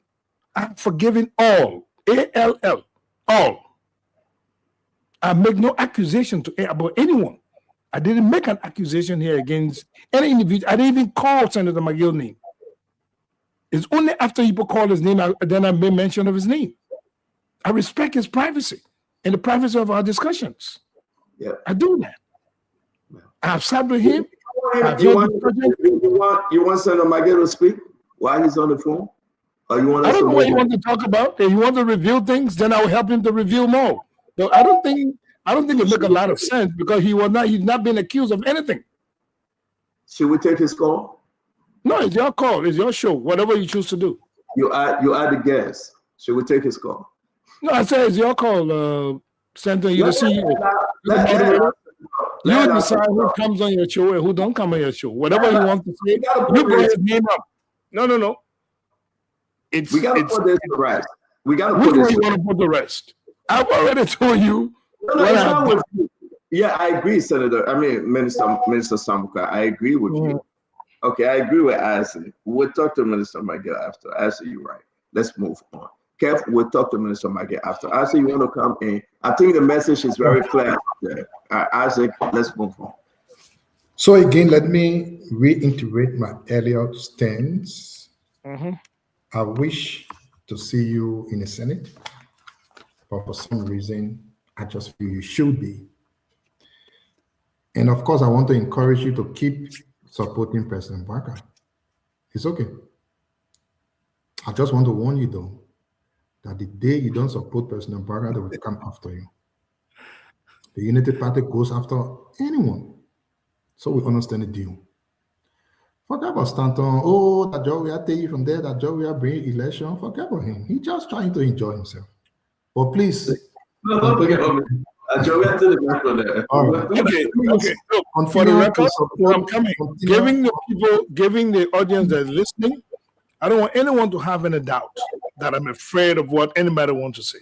Stanton, put McGill on the line. Okay. All right. Thank you, Isaac. Kev, do we have Senator McGill on? Hold on, let me call him. Okay. So while Kev is calling, I want to make a point very clear, Senator or Minister Brunel Samuka, for our people to understand exactly. Minister, Lower Court C found you guilty of the issue of AF. They got McGill on the line, Isaac. Yeah, I have the senator on the line. Senator, you are on. You are on. You can go on. The reason why I called, firstly, let me say hi to everybody on the show. The reason why I called because someone called and said, Stanton said that our staff, I was not part of the show, and somebody called and said,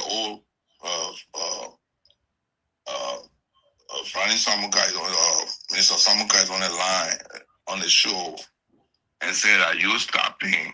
And I never said that. I never said that. Okay, so I just wanted to make it clear if Samuka can even testify. I can never say that. I never said that. About he know our discussion. The first time I ever saw him, you know what I said to him? I never met him until after the case and the clarification. I don't want to go into all the things we discuss. You myself, exactly. But I want everybody to know that I never met you until the case was over. And when we met with if you say the case was over, you never met him prior to the pardoning, or you never met him I mean, prior to the final verdict. Which one now? Which one is you say the case are over? No, I know. I said after the judgment was run, we met. We talked. The first time I met someone was here in America. We met in New York. And here I had a conversation. In fact, it was difficult for us to meet. I don't want to go into the detail because we have a relationship. And you know what we discussed and why it took long for us to meet. And so I don't want people accusing me that I stopped. It wasn't an accusation, Senator McGill. Senator McGill, let me straight up, Senator McGill. Minister Samuka didn't call your name to say that you did anything. The information reaching out, and we squeezed Minister Samuka. Did you meet Senator McGill in the process? He said, yes, I met McGill, I met Jeff Koji, I met other people, but I have since then forgiven everyone. But our question remains, prior to President Weah giving Senator Samuka a pardon, you met him. Prior to that pardon, you met him, correct? I don't think that, but you got pardon. When if you begin judgment, you do pardon, but of course we met. No. It's very important. It's very important, Senator. You met him. You met him prior to the president giving him pardon, right? Of course. And you'll have a conversation that if he can only support Joe Weah, he will be pardoned. No. We have never had that conversation. Minister, let me ask a question, sir. When you met him, Senator McGill, what was the purpose of that meeting prior to him getting the pardon from George Weah? No, but someone can tell you, but I don't have to go through that. No, I want you to tell me. No, he can tell you. I don't want to go through that. The man ran. Listen, Brother Samuka ran. He won election. He went through the court. He won election. Supreme Court made a decision. So it was not when the case was already in the court. The case can be court there. I go interfere in case being in the court in the Supreme Court. The time someone got made, the case was already going to the Supreme Court on appeal. So I couldn't get involved until Supreme Court made a final decision. But the pardon was done after the Supreme Court ruling. He knows that. I don't want. Did you discuss with Minister Samuka about President Weah was going to pardon him based on conditions? Did you discuss with Minister Samuka that President Weah was going to pardon him? When? At what point? When you met him after the court ruling.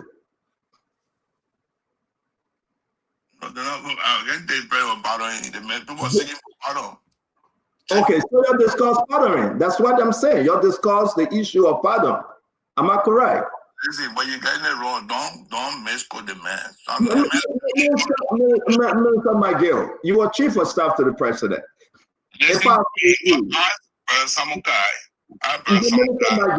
The reason why you called him is for us to be very clear. When you met Minister Samuka after the court decision, did you discuss any means of pardon from President Weah with Minister Samuka? Samuka was asking for pardon. Okay, so you discussed pardon. Thank you. You make my case, and that's what we're talking about, sir. So I mean, what's the evidence coming on now? The brother wanted pardon, which is right, and he discussed it. Of course, you will discuss it with me. Our chief of staff. What was the condition you laid out for him to get pardon from the president, from President Weah? Because election over, there was absolutely no condition. No, election wasn't over then. The election wasn't over then. No. The election wasn't over. We were going for second round. It was November 5th that President George Weah pardoned Samuka. What second round? What do you mean what second round? The election went for round up. Firstly, let me tell you something now, Sandon. So for the public to understand, so you educate the public. The president would never have given, even President Boakai cannot pardon anyone when the matter is in the court. So when that matter is before the Supreme Court, you can't pardon people. Even if the president wants to do it, he can't do it. We understand all of that, Minister. It's good that you called it out. You are not very clear. You met him, you discussed pardon. You said the pardon was done after the election. The pardon wasn't done after the election. The pardon was done prior to the election, just to correct you. It was done prior to the election, sir. a lie. My man, you lying. You know what I What lie. are you lying? The pardon was done prior to the election, not after. What are you talking about? Let me make. I know Minister Samuka, let's get it straight. I think Senator Miguel is confused with the date. I'm right here. I'm right here. Okay, Minister Samuka, when was the pardon done? Prior to the election or after the election? The picture you saw was the picture of that 6 at the church. Was prior to the runoff elections. Thank you very much. I come in now, but that's not what the pattern. That picture was not pattern. The pattern was done after the elections. So when the election was over, the decision was taken by the Elections Commission. But Samuka, we're not in the government at time. Like, exactly. No, I know. Senator Miguel, I'm just correcting the record for him. Not you. I'm telling him that all of this happened after. Yeah, but the part of the conversation, and my what happened with the conversation, sir? You had a conversation with Senator Seafors. We have that information. You had a conversation with Minister Samuka. We have that information. You guys discussed for President we had to pardon not only Minister Samuka, but everyone involved. How can you tell us you had conversation with Minister Samuka, but you are telling us, well, it had got nothing to do with the election? Listen, Sana, let me correct you. And Samuka can help correct you more. Maybe you want misinform the public. When we were in the government, what we did when the Supreme Court made a ruling that Samuka should go to jail, the president suspended the jail sentence. I was still in the government. And correct. I read that instruction that Samuka will not go to jail. His jail sentence is suspended. And he will not go to jail. I read that. The pardon was done. The formal pardon was done while I was not in the government anymore. Correct. With the party, I was not in the government again. I was a private citizen. When I formed part of it, I was not having no role to play in the campaign process. I'm talking about the time that our government, and some guy knows that, but we're friends. I am talking about the conversation you had with Minister Samuka, Senator Miguel. All the other things you're talking, Senator Miguel, those things will not hold water. You met Senator Samuka, you and Serena Seafors met Senator Samuka, and y'all had a discussion about pardon. Then you want to tell us that you got nothing to do with it. You lay conditions out. And some of those conditions for Senator Samuka to join the CDC. All right, thank you very much. We got to go back to Senator Samuka. Thank you very much, Chief. Thank you very much, Chief Nathaniel Falomagere, Senator Omagere. So, ladies and gentlemen, there you have it. We'll come back to Minister Samuka. At least the cat is out of the bag. Minister Samuka, you might just say you spoke to him and you spoke about pardoning. And it's true. Conditions were laid out, but you stood your ground that you remain unity partisan, and you move in a condition, and you move in a condition. And today you're telling everybody you still remain a unity partisan. Nobody will take that away from you. Though they use political, election issue to suffocate you and remove you from your seat. Let's just go back to Acid. Though it's good that Senator Miguel called in. It's very disappointing. And this is what we do here on Spoon. It's very, very disappointing that you were used as a sacrificial lamb to bring in power. And, Acid, your last question will go to Jefferson Chessie. Okay, thank you. So as I was saying, Minister, I want us to set very clear dates for our people to understand. Dates. President George Weah was inaugurated January 22, 2018. The government of Liberia indicted you on January 18, 2018. What's the relevance of all of this? I'm coming. No.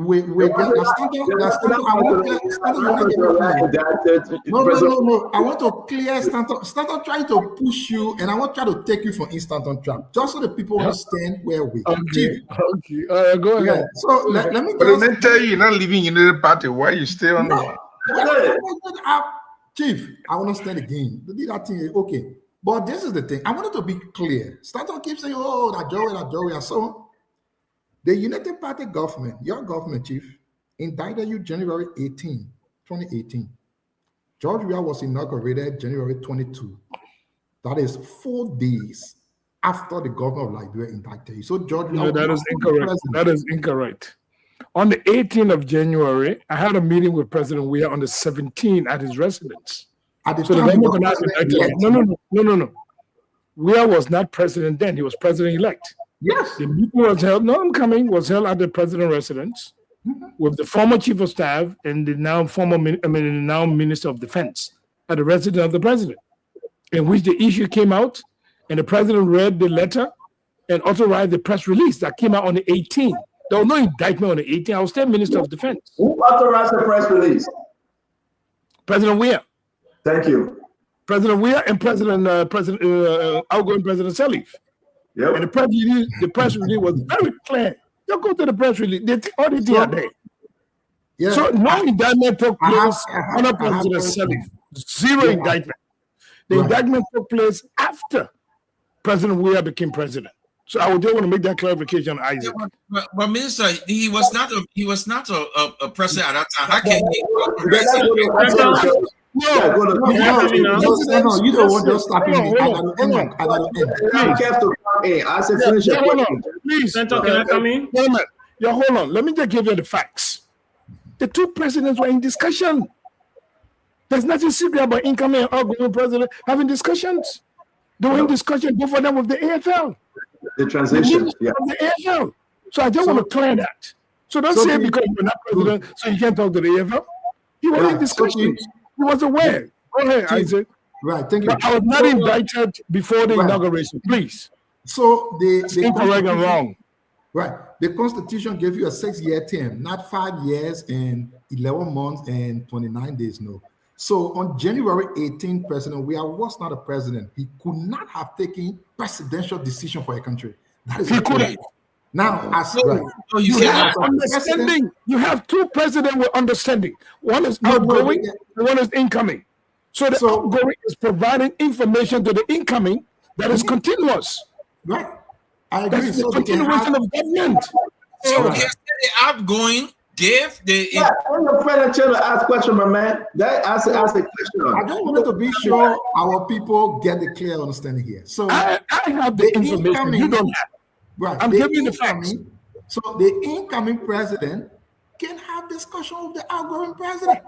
But the only person that can take presidential decision is the president seated at the time of the decision, sir. Not because you are a president-elect, so you have any constitutional power to take presidential decision.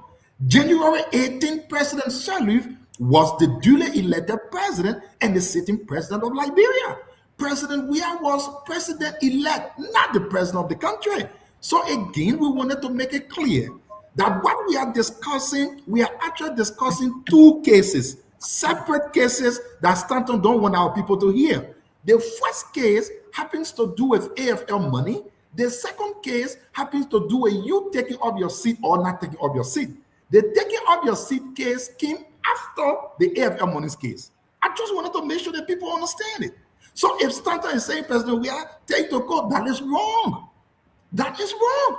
The only case involving the CC was the case that concerned you taking your legislative seat, saying because the court had indicted you earlier, you should not. I disagree with that. Personally, I feel like it should not happen. I say your points is well taken. You will not want the people to be clear. I agree with you. Then you said no again. No, what I mean, no, I didn't say no to you. I was just saying no. But I wanted to actually ask someone big. Let me just ask the question. I wanted to clear this.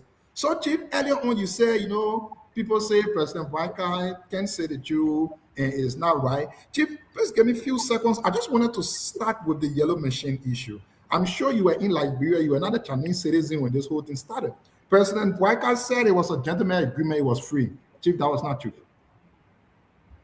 President Boakai did not say Captain What do I have to do with that? No, your statement. Chief, I got nothing to do with that. So again, I want to I don't want to laugh because this is serious. You said when you were talking, you said the people say President Bwaka can say it can be true, and they say, well, yellow machine coming. So I wanted to make sure I provide a little clarity on why the people said what President Bwaka said wasn't true. That's what I'm telling you now. That President Bwaka said the yellow machine was a gentleman agreement and it was free. That wasn't true. So the people that say President Bwaka can say things that aren't true are not wrong. Number two, President Bwaka later on came and said Captain Peller, who have trained 1,000 Liberians in machine operation. That's not true. They are not wrong. And let's go down.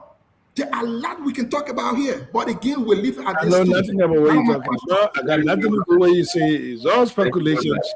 That's the reason why we are here to provide the real checkpoints. So, Chief, I wanted to actually ask you this sincere question about the 10 million mansion that is in Lofa. I know you talked. I'm not aware of 10 million. You got the exact figure. Yeah, it's my information, and that information is factual. I'm saying. So how do I answer something that I don't know? No, you don't. I'm not asking you to confirm the amount. I'm asking you generally about the entire project. So you are from Lofa, and I'm hoping you be senator of Lofa because I feel like you should be. I know your history is long, very good. I wanted to ask you on your concern, Chief. I don't have a concern though. No, I know the president stated what he stated, that none of us can actually understand what he was saying. But you being a son of Lofa, coming from, and you are seeing a gigantic building in Lofa where you're from. You love the people of Lofa. You have been in government for a long time, Chief. You know how government operates. Not a single line in the budget or any agency you can go and touch monies. What's your point? Do you have any concern whatsoever? I don't have any concern whatsoever. No, you didn't say so. You didn't say so. You said I just told you. I said I have no concern. I didn't say. I'm telling you now. You said you. I'm telling you right now. I have no concern.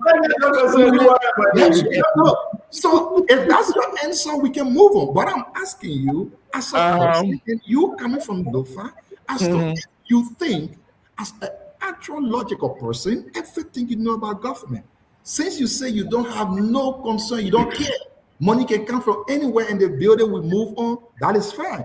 But I wish you success in your bid, and hopefully after you will come. And thank God, Senator McGill clean and clarify all stand-on political things and push you through. No problem. No problem. Minister, let me bring in Jefferson Chelsea and tell one way. Then we're going to. I know it's late. We got 9 more minutes to spend with you. It's good having you on. You spoke to your people in Lopa County, and I believe that they are listening from the radio station over there. As we get closer to the election, you got a lot of stuff to spill out, your policy, your dream, your vision for the country. You'll come back again and share those things. Jefferson Chelsea. Thank you, Senator. And good evening to the panelists. Good evening to our guest, Minister Simon. Thank you. Yes, sir, Jefferson. First thing I want to say that, Senator, let me just lay my basis before asking my question because it's a legal issue.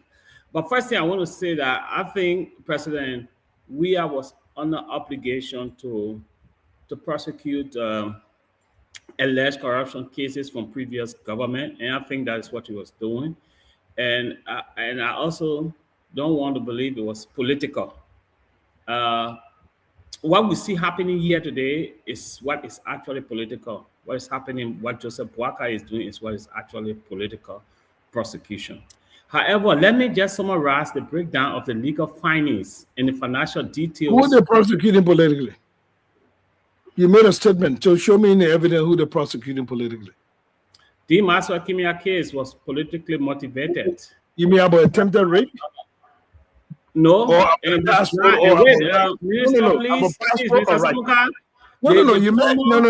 can't let you run away. You can't do that. When you're using the government, you made a questions. Let me answer. You got the floor. Don't rush. You stay. You can answer me.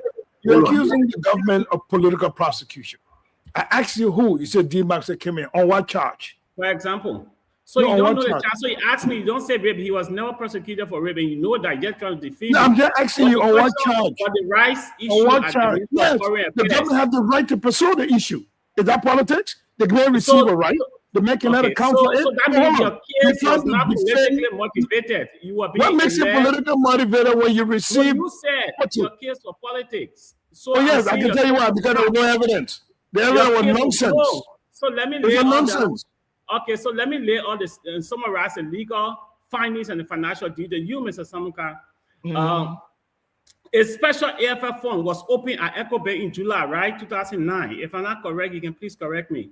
To hold deduction for AFF soldiers from their salary. The fund was meant to provide supplementary pension benefits.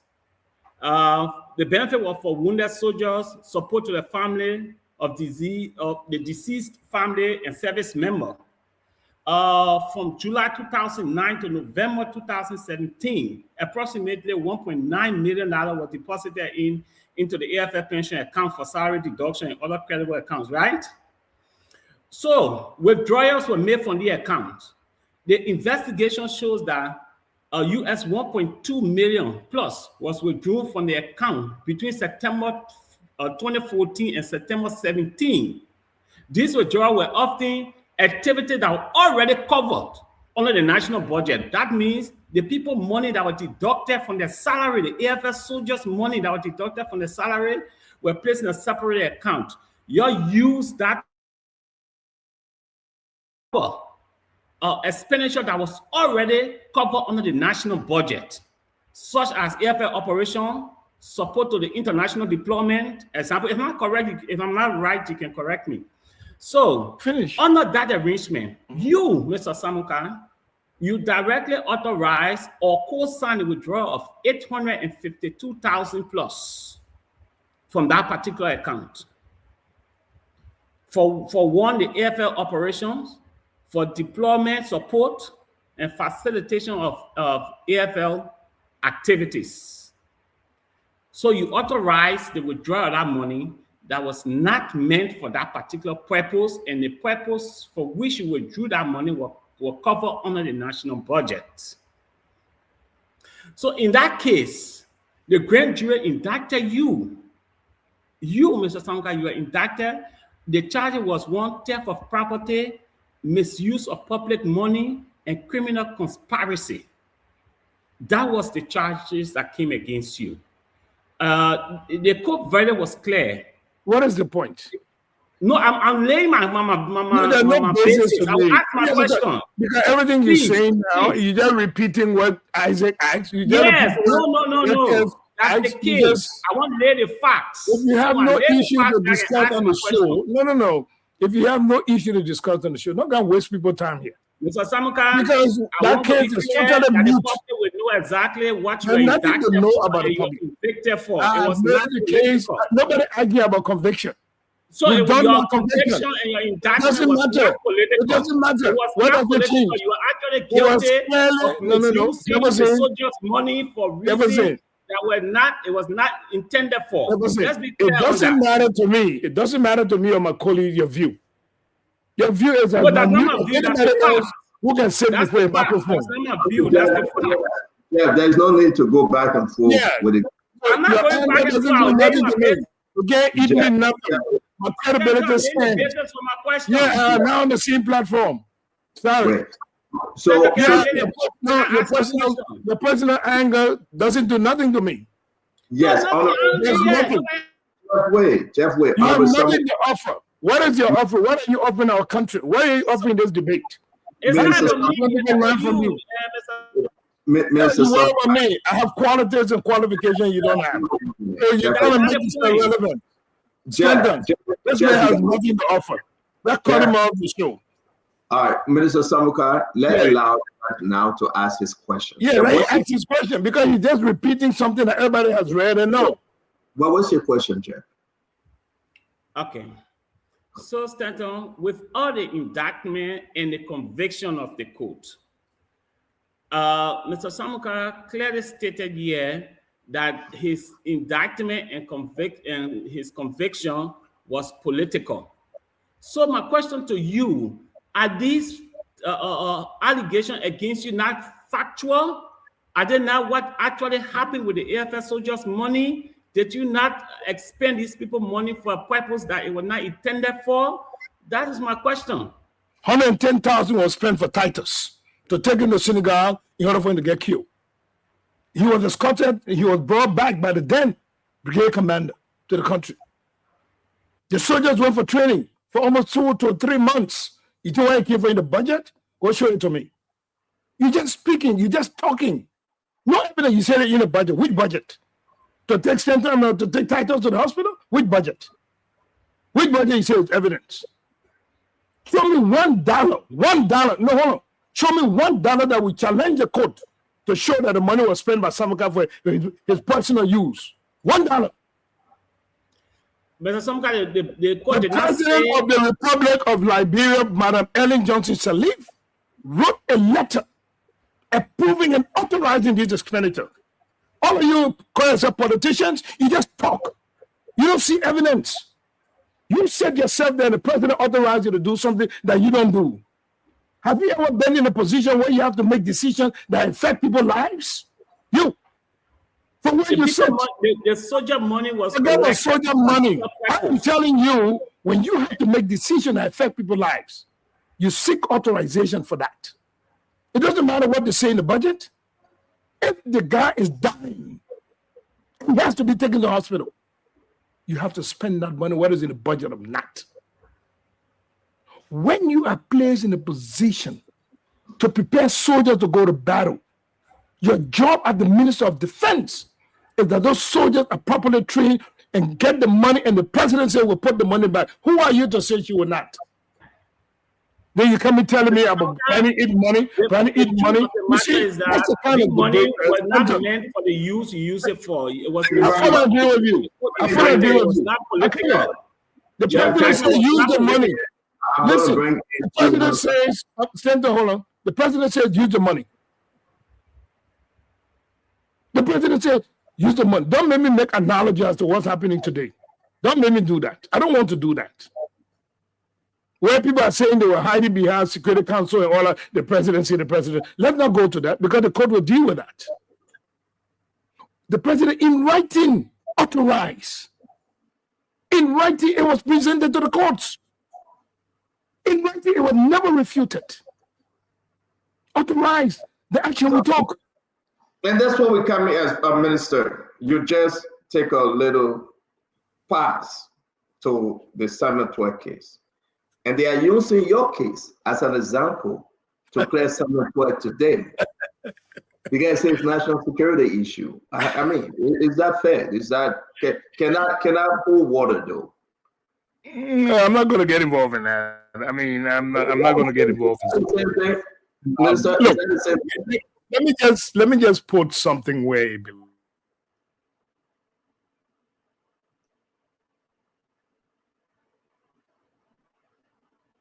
Nelson? To do issues that of national significance in its current state and that is projected to provide benefit and relief to our people. I'm prepared to provide clarification on the work that we do and provide the evidence of the decision that we made. That's what we're supposed to be doing. People come with their personal feelings and personal anger. I can't deal with that. I have nothing to do with their personal feelings and anger. People come and ask me clarification. Yes, I make the clarification. Then ask me to make a counter clarification. Yes, I make the clarification. They ask me to make a clarification over the clarification. Yes, I make the clarification. What is the logic? These are the kind of people who provide audience to a country of 5 million people. That's the kind of debate Stanton, you're doing what to bring JD Boy to the platform? Because we're judging them on the issues that are relevant to the Liberian people, and if these were the ones we depend on, then we have no policies to discuss. They should be helping you with policy arguments. They should be helping you us devoid of their personal feelings. So I look at it and I laugh. I say, because you're trying to tarnish my credibility, it doesn't hold. Because the international community were here. They know what we did. They know what we're capable of doing. There's a future. Why are you trying to bring me down? What did I do to you? I did you nothing. That wasn't you come with your anger. Oh, yeah, you did this. Oh, yeah, you did this. Oh, yeah, you did this. So what does it do to us? How does it add to the debate? So real quick, I got to squeeze in Jeff. I mean, T. Wanokai, because you got to go, sir. Yes, go ahead. Go ahead. T, can you squeeze the question? Yeah, thank you, Stan. Minister Samaka, you know, I've been sitting here and I've been going through your profile. And long before tonight, I've read some things about you. You've been around for quite some time. What happened to you in this country should be considered a national shame. People use their power, people use their political office to deprive the people of Lofa County their choice for the Senate in that year. If you look back around January of that time, I sent you a text. I tried to reach out to you. My lawyers were prepared to help you, but I guess you were dealing with so many people at the time, and I will screenshot that and send that to you after the show. It's a national shame that somebody who a whole county have voted but and put it chosen on to here, let us represent see them. the screenshot. Okay, so again, so let me just finish my point. It is a national shame that somebody who a whole county have chosen to represent them, that for political purposes, and that because you fail to go with them, to be a part of them, that it will manipulate the justice system and turn it against you and strong arm you. This is a shame. This is a shame that quite a few years later, they should be apologizing for. They should check within their moral consciousness and they should know that this was wrong. I'm sorry that this happened to you. I hope it don't ever happen to anybody. This is not a seat for mayor or representative or district commissioner. We're talking about a senator for a whole county for many years, and they deprive you that. And they force you to accept conditions that were not favorable. I'm so sorry that this happened to you. I followed that case. In conclusion here, what I want to say is, I pray to the heavens that in the years to come, you will run again and that the people of Lofa will look back at the history, considering what happened to you, and that they will choose you for your experience, for your education, for the way you have served your country. When Samuel Tour and the former speaker, when they are being tried, these same gentlemen that you see here, they say it's political. The prosecution is political. But when somebody who does not work with their political institution is being tried, they say, oh, you are guilty, you are guilty. This is not fair. This is not how justice should work. I'm so ashamed of what happened to you. I feel bad, but maintain your courage, Minister. Maintain your courage. You're an old man, but you're still strong enough to run for the Senate. That's why they got in the House of Elders. Okay. If I am opportune and if I see you raise your hand, I'm from Nimba. But if I see you raise your hand to run against for that Senate seat, I will do everything that I possibly can do to help you win it. So maintain your courage. Thank you for being a strong man. Thank you for serving your country. That's all I have to say, Sam. Stan. Thank you very much. That means coming on UPO. You like to respond, Minister Samaka? Yes, I think I just want to appreciate Ty for his excellent words that he said. He's very clear, and I believe him. And I also want to hold dearly that I'll continue to do what is right, what is the right thing to do. I don't get intimidated by accusations. I don't get intimidated by people pointing fingers. I did this and I did that. It doesn't bother me at all. It doesn't bother me one bit. What I'm more concerned about is the betterment of our people in our country. You branding me here, there, it doesn't do nothing. You have a platform, so you can come around that platform and say whatever you want to say. But tarnishing us reputation doesn't help you. Doesn't do you anything. Doesn't buy you the T-shirt you need or the caterpillar you need for the road to be built or the quality of leadership that you ought to provide. It doesn't buy you that. So going back to the case where your own president took a decision and you stayed questioning the decision that he took. Sure enough, it's your prerogative. Real quick, before you leave, I'll give your closing statement, Minister. Yes. Real quick, I want to ask you, is your case similar to the Senator case today? Oh, honestly, I have not been following his case. My mother was sick for quite some time. and I've been focused on that until she passed away. And then my father-in-law died. I was out of the country for quite a while. So I came back. I really was not following up, and I ended up going to LOFA. So I really have not been following up the case. We're sorry to hear. Have our sympathy to you and your family. My next question, though, first of all, on this, I'll follow up. Senator said that he was on a presidential order by NSA to move the money in Iran. Something similar like this. So, well, President Salif instructed you to do what you have to do. You receive a letter from the president testifying to that. That's correct. We have not gotten a letter from George Mano. We had told Senator to do this. It was under verbal instruction. Do you think legally that is binding? What I think it is legally what? Binding, that the president can give a verbal instruction, like Senator said, to move the money through FIA. You know, the Supreme Court has said the president, so they said the president. Until they come back and reverse the president, you know, we have to see what the legal people say. So I really can't. The president, I was said that you were wrong, correct? The president, I shouldn't listen to the president. I should either resign or don't do what the president say. You said it very clearly. The judge said it. And that's the president that convicted you, correct? That's what they use in their final judgment. Yes. Thank you. So I shouldn't have listened to the president. So no matter who out there you listen to the president, Supreme Court said they will lock you up. No. But that is not correct, though. I beg you, Chief. I've been quiet. I don't want 2 seconds. I don't want 2 seconds. My 2 seconds. It's very important. I know this Senator thing will go in your skin. But Minister, thank you for answering like that. I like it. But let me come on, Father. Have you gotten the blessing of President Boubacar on your 2029 bid for the Senate? Oh, no. I mean, you know, why would I want to go to the president for blessing? No, I told you there's a process in the political party called Unity Party. The Unity Party, when the time comes, will go back to the county and ask the county leadership using the district electoral process to identify the candidate that they will present as the candidate under the party. So until that time, you have to present yourself for yourself to get prepared. When you were first the president blessed, he put his hand on you, he gave you his blessing then, right? You mean in 2020? Yes. Yes, he did.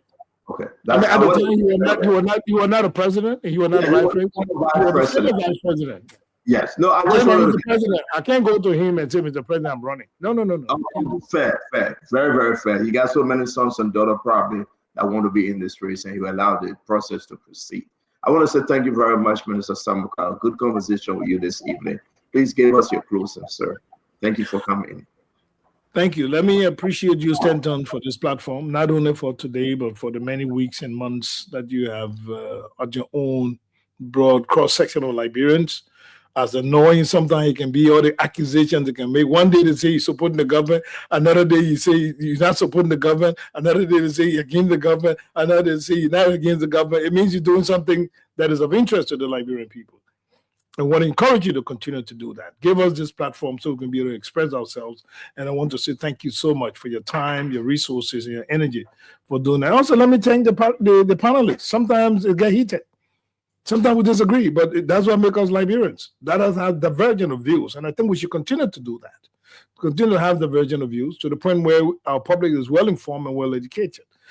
I think it's also important that we try to look at topics sometimes that are relevant to our country, that benefit our country in the long term, that contribute to the discourse of policy making, strategic alignment, and assessing and monitoring things that have been decided upon to make sure it works. So I want to say thank you. And I want to assure you that my ability to come out here to speak is to simply say to you that Liberia has a lot to offer. Let us not continue to vilify our former leaders or our leaders. Our country has to have a history that we will be able to talk about, proudly or painfully. The great United States have a history of slavery, of killing people, of slaughtering people, of fighting wars and everything for the interests of the United States. But still they love their country. Still they talk about those presidents in their history. We must learn to do the same thing. whether it's President Samuel Doe, whether it's President Totman, President J.J. Rabba, President Salif, or those in the interim process like Dr. Sawyer, or even now, like an icon like former President George Weah as well, those who serve in the government, who must learn to respect and disagree with them, but let's not vilify them. Let them make them look like the devil. They're not the devil. They made an effort, they made mistakes. They made some things that were not the right decisions, they were wrong decisions. We have learned from history. So these platforms should provide us an opportunity to give us, to be in retrospect, but at the same time provide the options and alternatives going forward. So I want to thank you, Stanton, for giving me the platform. And like you rightly stated, as we get closer to the next couple of years, we'll be coming back to be talking about policy prescriptions going forward to the future and the strategy that we intend to adopt. And I want to reassure you and all of the listening audience that I support the president 110%, that I'm prepared to provide service. We're not looking for job, we're looking for service to our country. I already have been working. So I want to use all of the totality of the years in its cumulative stage to be able to render whatever service the president would like me to perform. And I want to thank the people of Lufa. The people of Lufa and I, we are together. We are people binded by our culture traits, by our cultural traditions, to the extent that we work together and trust each other in our work. You have my word, as I've given you before, that when elected, I will serve you. That wherever I go, whether elected or not, I will represent the interest of Lufa County and the interest of my country. That is my desire, and that is my wish. And I want to thank the friends of Samakai and Chirolo and Kotimai. And I want to thank all of those who continue to work. I want to thank my Lufa superintendent and his team of officials who are actually working very, very hard. I will thank the president for getting the road from Mendicoma, coming to border with Vanjama, and then go all the way to Konya. That is what Lufa County needs. Let's get this road connected throughout our country in the southeast, the northeast, the northwest, in the south itself, and central Monrovia. That's what Liberia should be. We should be talking about development. Don't hide the road. Don't pretend the road does not exist. So Zopene is right, that he can go up to Zwedru, you can go to River G, you can go to Grand Crew today, go to Sino, go to everywhere. Let us support the president arrest agenda, 110%. I want to thank you. We haven't seen you on those roads, so maybe you want to do a video when you're traveling back to your people. Let's see the roads you're talking about. And, the senator can do. The senator Fung can do video. I beg you, please stop. The senator Fung can do video because if the senator do video, as a matter of fact, you know, I spend the Christmas in Yalahon, on the way to Vahon, in a little village over there. And it wasn't easy to get it. Right now, no video can go on that road there. They banned video. Video can go there. The corner ain't reached there yet, but the road is clear to drive. But Stanton, before the senator, before the minister leaves quickly, though, I wanted to say something which I thought you went a little far. There was, I don't know who exactly you were talking to, say people on the show who don't know this, we know this. I don't think that is a fair statement at those. No, I didn't say people on the show. I said some people come on the show, and that's true. Right, some people, I don't know what those people. Anyways, you were talking to Stanton, no problem. Stanton, you're wasting your time, come on the show. We agree to that. So no. Look, what I'm trying to say, look, Isaac, you and I went back and forth, but we're very clear. Jefferson and I went back and forth, but we're not clear because emotions were in between. Jefferson, you were talking to Jefferson argumentative man. When you're not going to change your mind, and so you were sticking to that people. I understand all of that. Look, I think it is healthy. And what I think we should do is, in this kind of thing, when the debate is going on, we kind of try to extract emotions a little bit and let reason prevail and logic prevail. I have to do this real quick. Mike Jabate sent me a message. He said, thank you for paying his school fee when he was in high school. He wanted me to let you know. If you can remember Mike Jabate, the assistant minister, he wanted me to say openly, I should appreciate you. You were one of those that supported him when he was in high school. You pay his school fee, and you do appreciate you. We thank Allah for him, and we thank God for him. Thank you very much, Minister. Have a good night. Thank you. But I wanted to ask if the chief knows anybody that President Baga paid his school fees. You do run too later. But Stanton, you said something. You said something which which they said the minister, always calling senator, the minister dodged it around. He knows the answer, but he didn't want to say it, about the issue of his case and Simon Twest's case. And you know, for some of us who can take pride in what we study, what we know, we always want to talk about it. The issue of his case is clearly different from Simon Twest's case. It involves 1, public money, and 2, private money. His case is private money, or Simon Twest's case is public money. The president is mandated by the Constitution to spend public money. The president cannot spend private money. So the money at NASCAR, the money for the AFL, those were salaries deductions. We were actually private money, and the president should not have authority to spend private money. That's the court will decide. That's a good way you bring it up. The court will decide. That's what the minister said. The court have ruled on his behalf. But one good thing, though, who pardoned this minister, ladies and gentlemen? John, we have pardoned this minister. So all I think, Johnson, could you talk here? You were not convicted. Now, my brother, we come to you and we're closing now. All I think, Johnson, Koji talking here, you include the call it at Tabata. I know you let Johnson Koji business, but this is Johnson Chelsea. Yeah, that is the same family. That is the same family. Johnson Koji. I know you let Johnson Koji too much. Yeah, Johnson our man. Johnson Koji our man. That is the same family. Too much. It gives me like close to show. Listen, look, some guy came on today, right, to speak to his people. But I will be very clear tonight, and people will get mad. Some guy going to beat Jai, Councilor Jai. There's some guy. If you put him in the race one-on-one with Councilor Jai is a dead man walking. To tell you the truth politically, Councilor Jai have no weight. And I always said it was on the show. I hope, right, CDC can find somebody stronger. But who they get? When you talk about no far, who CDC get? CDC ain't got nobody. Look at all the sedition on the show tonight, begging some kind of talk. Dragging him to be on sedition, the man said, no, I support Joseph. Everybody do that closing. I said, let me put him back. Everybody do that closing back. Look at all the sedition. Backing. If they know, Charles said, I'll let it to you do. Let me do my closing. If they know very well, you know the mistake Maggie made to call on the show. That's another one. Maggie spoke with Samuka, back in Samuka. What's the one that Maggie? The president will pardon you, John CDC. Samuka said no. Back in Samuka and said the president want to pardon you.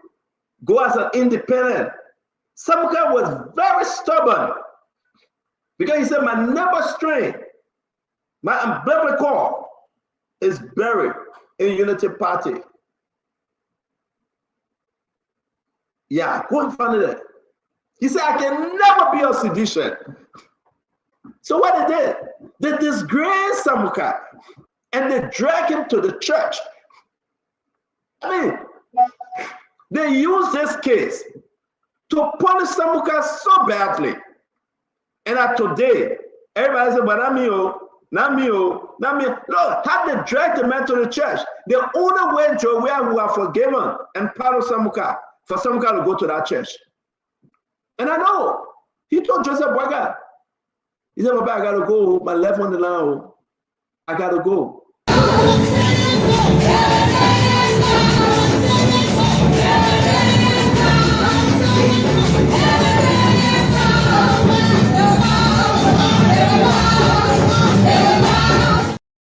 You can see Samuka dancing like no spirit, nothing.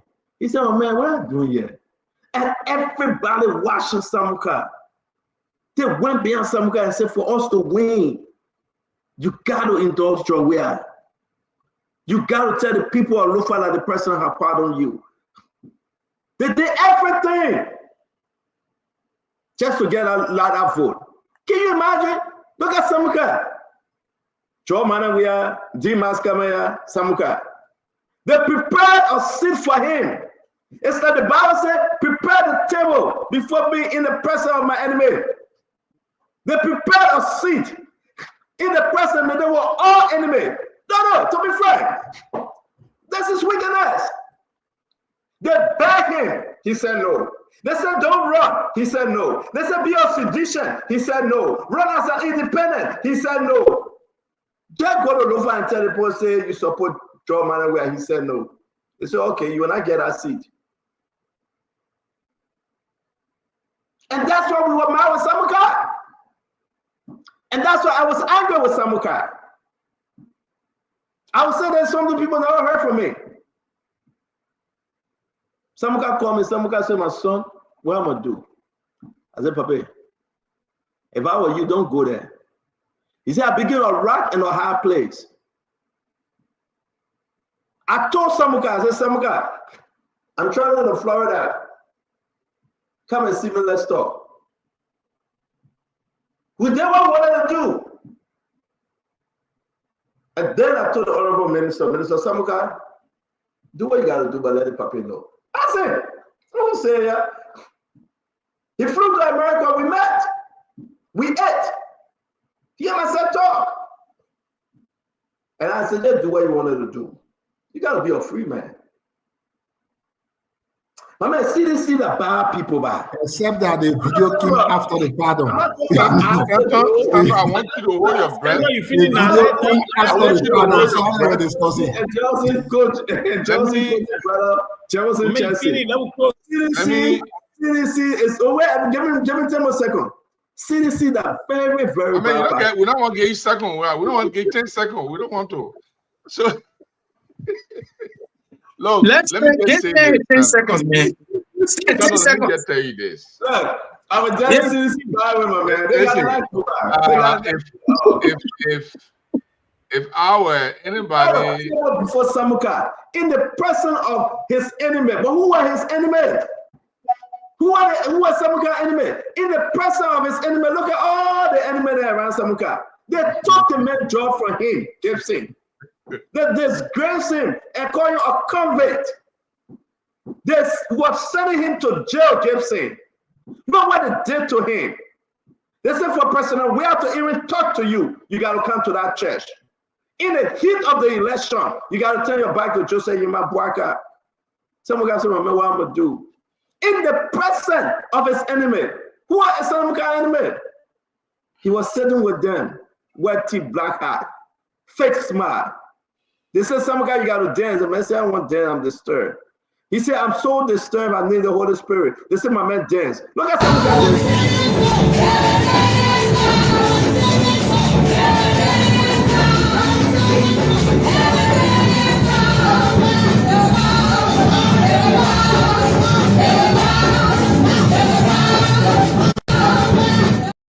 That dancing Lord that some guy in the spirit.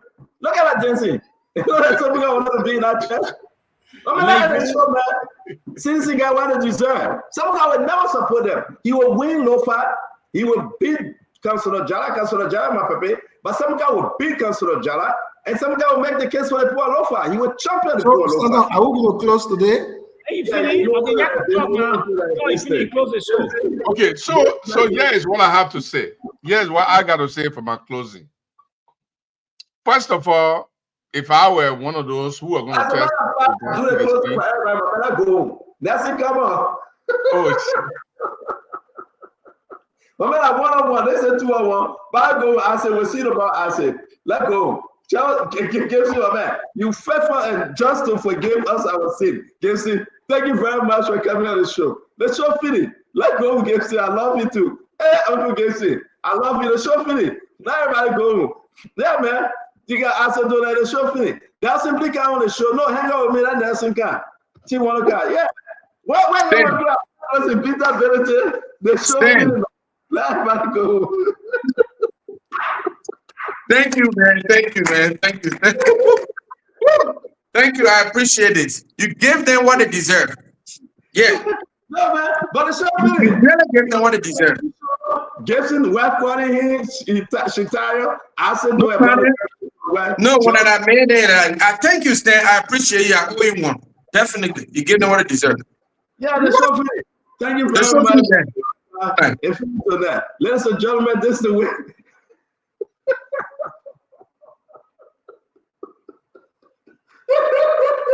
I said, well, kill me.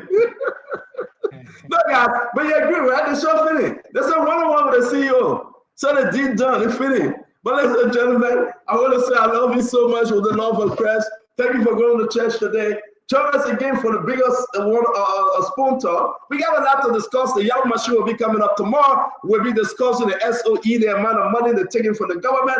We'll be discussing President Joseph Yiman Boyka going to Guinea. Changes coming in the government. The president making some minor changes, right? Moving some ministers here and there, reappointment here and there. But you know that they have changed the name of the Minister of Internal Affairs, and we'll tell you exactly the new name. Well, I can say on the show right now. Let me go into my phone. They have changed the name to Minister of from Internal Affairs. They're giving the thing to something. Let me find this quick. Let me find the new name quick. I said, don't get me had to Becky here. Okay, so the Minister of Internal Affairs, they've changed that name right now, like we said before, to what's the name again?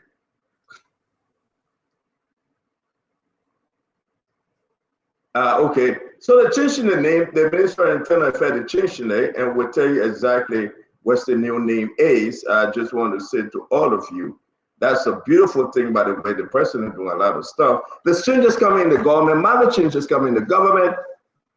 We got some breaking news to you that we'll be bringing to you tomorrow. Don't forget, we want to say thank you for joining us. A lot of our appointment coming up, changes coming up in the government. SOE setting in money. I'm choking that because I'm laughing, right? I'm feeling close to the show. They gotta give me hard time. They say, "Oh, you're my bad." I don't care about that. I want to say, listen, it's so bad for CDC, right? I started the show like this, and we have that conversation tomorrow. If election was to be here, they're going to do election today. I have not seen the opposition yet that will remove Unity Party. That's why I'm serious. Opposition not there yet. CMC trying though. Musa Belete is on his way to America again. I'll say they might come here again.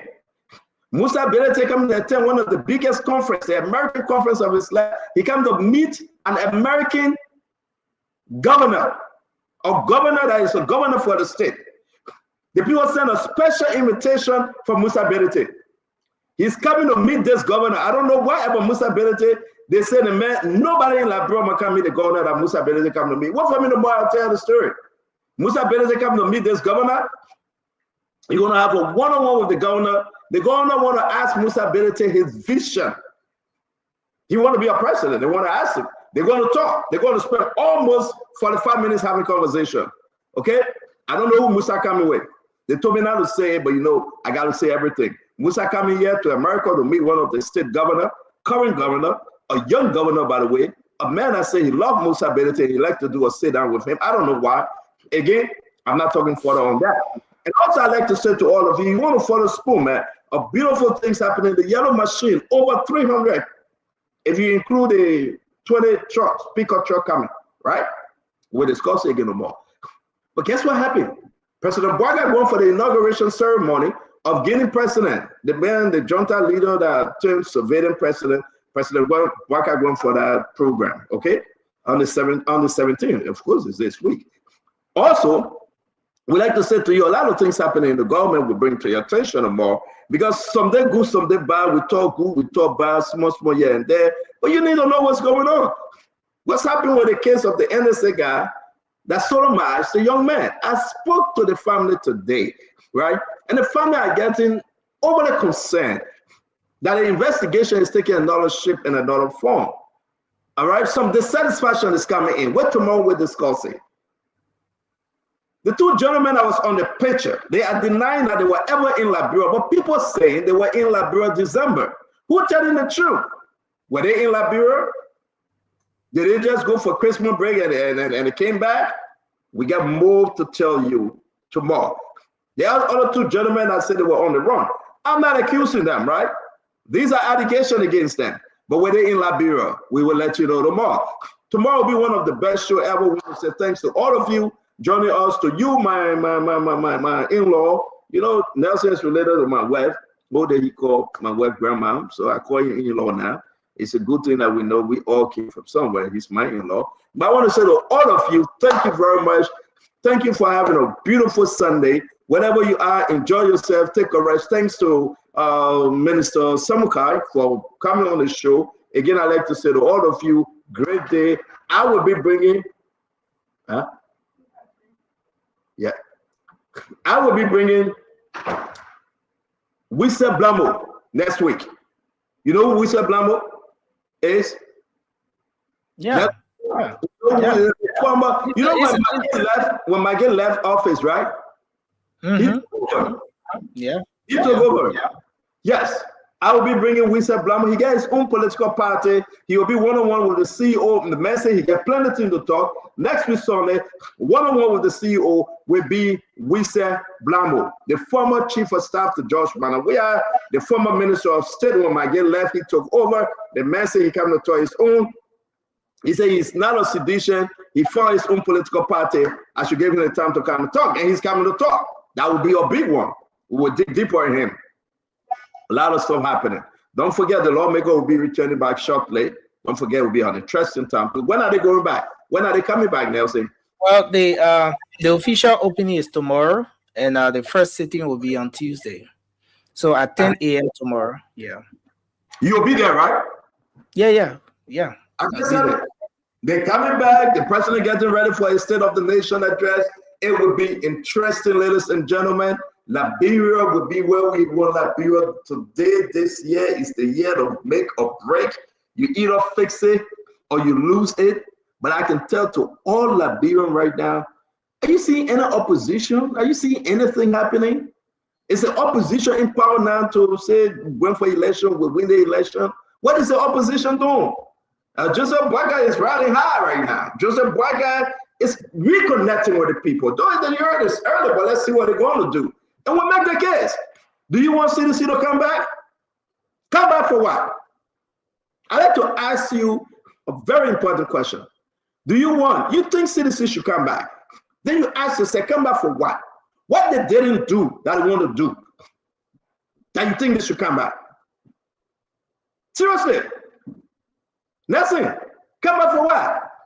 CDC coming to fix what thing? So what are the opposition out there? That's what are the opposition out there? Who? How my CDC friend will get fair with me? But we'll fight. It's time for us to fight. We're gonna talk. I want to see an opposition being an opposition. That's what I want to see. Are you seeing opposition operation? Nothing. Let me know. Yeah, I mean, I think Mr. Cummings is still hurt somehow. He's still what? Instability. He's still being hurt. Yeah, Mr. Cummings is still being. What Benedict doing? What Moluba doing? What Sema Freeman doing? Let me know. Is Ben Ayure still opposition? Is he still opposition, Ben Ayure? The ARP is still a political party, but it's not active as we saw it. My point is, Jumping still opposition or imposition? Liberty Party. You got all of Liberty Party now. Is Jumping still opposition or imposition? The last time I heard the Putin speak, she said the Liberty Party remains remains a force in the political landscape of the country. A vibrant political party, yes. But Nelson got to go. You want to take on Nelson got to go. Nelson, you want to take on? Or you tired? If you want us to take on, we can take on. See you. Nelson, you want to go? You might go. I'm home. Or you're not home. You sure you want to take on? How many we should take? Yeah, maybe we can take 5. All right, you take 5 from your end, and we take 5 from my end. Okay. All right, you go first. All right. So 055101075 is the number to call, and you'll be live. 055101075. Let's see if we take this person. 055101075 is the number to call. Hello, your name and where you joining us from? Yeah, Nelson, my name is Johnson. Yeah, go ahead. You listen to the former defense minister on the show. What's your take?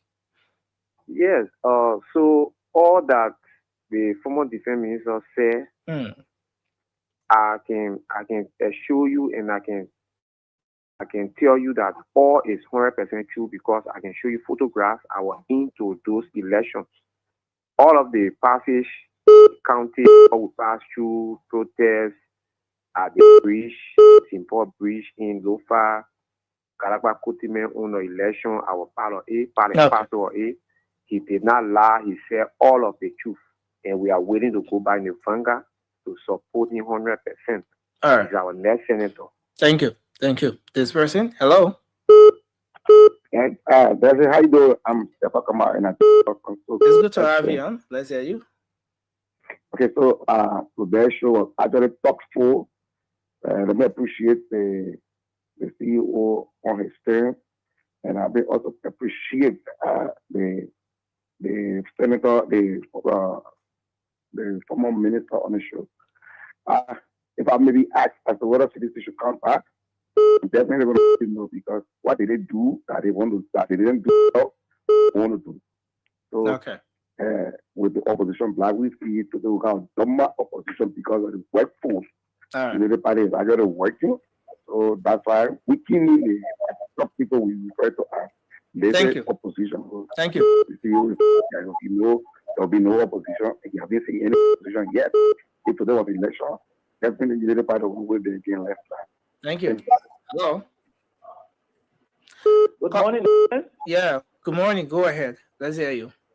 Thank you. This is S. Afonso Boli, and I do join you from the College of Health Sciences, the University of Liberia. Let's hear you. Let me appreciate former Defense Minister. He was very eloquent and he was practical, and I like his style, of addressing issues. He didn't want to shift blame on any particular person, but the we-are-led government was responsible. Now, the question as to whether the citizens should come back, for me, I will tell you, they will come back. All right. And they beat them with a help before. Thank you. Thank you very much. But you got to play the video after this. Don't forget, let's play the video, okay?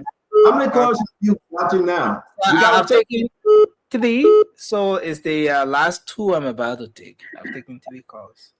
So this person, hello, quickly, let's hear you. Yes, Nelson, thank you so much. My name is Emmanuel L.J. Cooper. I join you from district number 12, Chicken to Fire. Yeah, go ahead quickly. Let's hear you.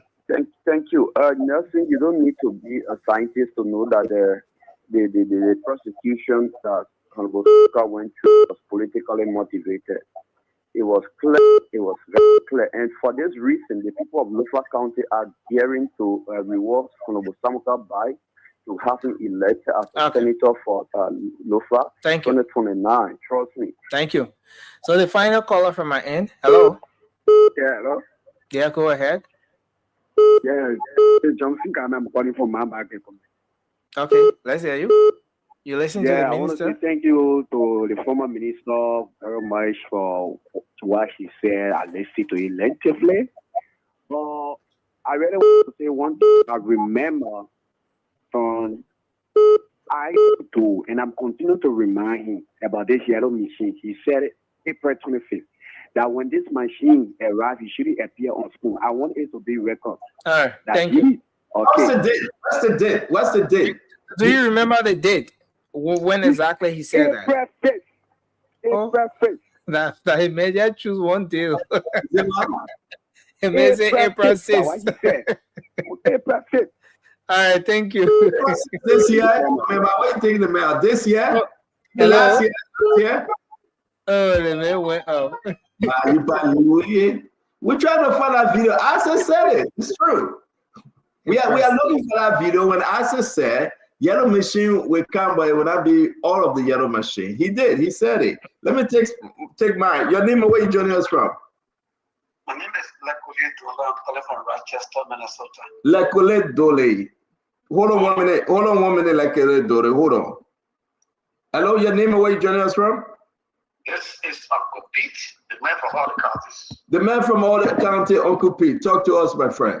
Yeah, I wanted to talk when Samuka was on his show. But anyway, you all said everything, so I won't elaborate now on it because it's off the show. I just want to say you made an announcement about Musa Belede coming here to the States. Yeah. I want to tell the Liberian people that Uncle Pete will fully support Musa Belede because we want a change in Liberia, and that change is for the betterment of Liberia with a man who is what we call talk and do. will be here. The other day, Musa Benedict came here, we received him. We're talking to the various churches, the Methodist Church and the Ebenezer Community Church, the largest Liberian church in Minnesota, where I'm a member of that church. And we are anticipating to receive him. And we're taking to the governor, all places here for it to be received. And I want to just tell the Liberian people who are there underestimating Musa Benedict that Musa Benedict is coming for a change in Liberia, and we're going to run his campaign. Uncle P, let me ask you a question. Do you think Musa Benedict alone can do this thing to remove Unity Party? Musa Benedict is not alone. CMC is a political organization. You know, it's not that Musa Benedict alone. The party, and the party is gaining momentum. People are registering all over the states for this because of the example that Musa Benedict is setting in Liberia. Talk and do, because like me, Uncle Pete, the man from all the counties. When I come, I'm going to take Musa Benedict to Tala. Thank you. I don't want you to go there until I'm there in Liberia. Thank you very much. Again, Musa Benedict will be coming this week. Yes. I think his program is in the next 2 weeks. I'm hearing that Musa Benedict is coming. He's going to meet a couple of governors, one of which I do know, I confirm. I have seen the invitation directly to Musa Benedict, but I will just be quiet and allow you guys to talk about it. Thank you very much, Uncle Pete. Thank you very much, sir. Yeah. I know your name and where you're joining us from. Hello. Hello. Yeah, my man, talk to her now. Okay, you don't know who you're talking to, the call about it tomorrow. The message who you're talking with. Hello, your name and where you joining us from? Hello? Yeah, your name and where you joining us from? Yeah, my name is Felix Johnson and I come from Oklahoma, the United States. Yeah, Mr. Johnson, talk to us. Yeah, Mr. Waterspoon, I'd like to say thank you again. I'd like to thank the guest tonight, Mr. Brady Samukar, who has served his country with clarity and distinction. I salute him for what he did on the show tonight. He's clarifying his name and providing insight into the case that we all witnessed and we all follow that was not, fairly adjudicated, and he was convicted. But thank God, at least now he's free. But my concern has been partially due to the fact that the opposition are very confused right now. Stanton, you are right. The opposition right now, they are confused because of the strategy of this new government. Something they call the Autopause developmental strategy. Nande, Autopause name, Nande. Go ahead, my friend. I like that. Yeah, this Autopause developmental strategy that the government uses Stanton with the improvement of electricity, the expansion of electricity, the expansion of roads network across the country, the building of schools, the upgrading of clinics across Liberia. It's just confusing the opposition because at the first time in a long time, me being Liberian, witnessing the government that is aggressively attacking developmental agenda from all aspects. Thank you. So I can say to you, with the current momentum Stanton, the opposition are confused and they are not going nowhere. Thank you, my brother. Thank you very much. No, thank you for calling. Your name and where you joining us from? Okay, it is Akim. I'm calling from Rose Park. Akim, talk to us, my friend. Okay. First of all, I say thank you so much for the show. This show is very educated for the Liberian people. Thank God. Yeah, but I want to suggest some few things to the CEO. I think they show new interaction. I think someday we need a new faces. Not the same old people continue to say one thing over and over. There should be a cross-board session. You can bring in university students to get a view about our countries. You can also bring the people, our farmers, you can bring them to get a view concerning our country. I think that's what be balancing the equilibrium. But for you to just deal with what people further that it become monotone, people look at it to be a mockery. Some of them don't have nothing to say, only to come and lie to the people. Thank you. Which is not good. Thank you, my If friend. we continue to be losing credibility according to our station. Thank you very That's much. not good for us. Thank you. Most especially like the sedition, even the unity party too. Thank you very much. I'll leave it there, my friend. But thank you. We hear you. New faces at time. Thank you, Chief. Thank you. Yes. Thank you. So Thank you very much. Your name and where you joining us from? Yeah, so like I said, my name is Lekoye Tolo. I'm calling from Minnesota. Mr. Dodo, talk to us, sir.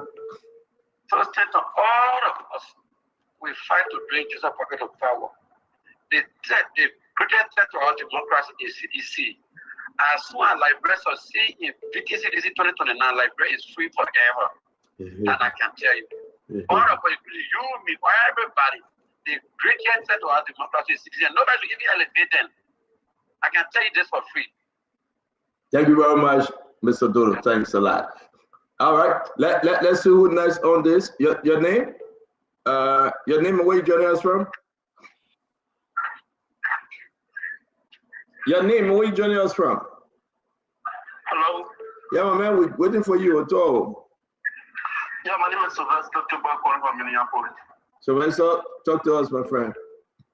Yes, thank you for the show. And we will be waiting for Musa Bilede to come instead. But I got a question for him. Is he going to be running as standing bearer for the CMC?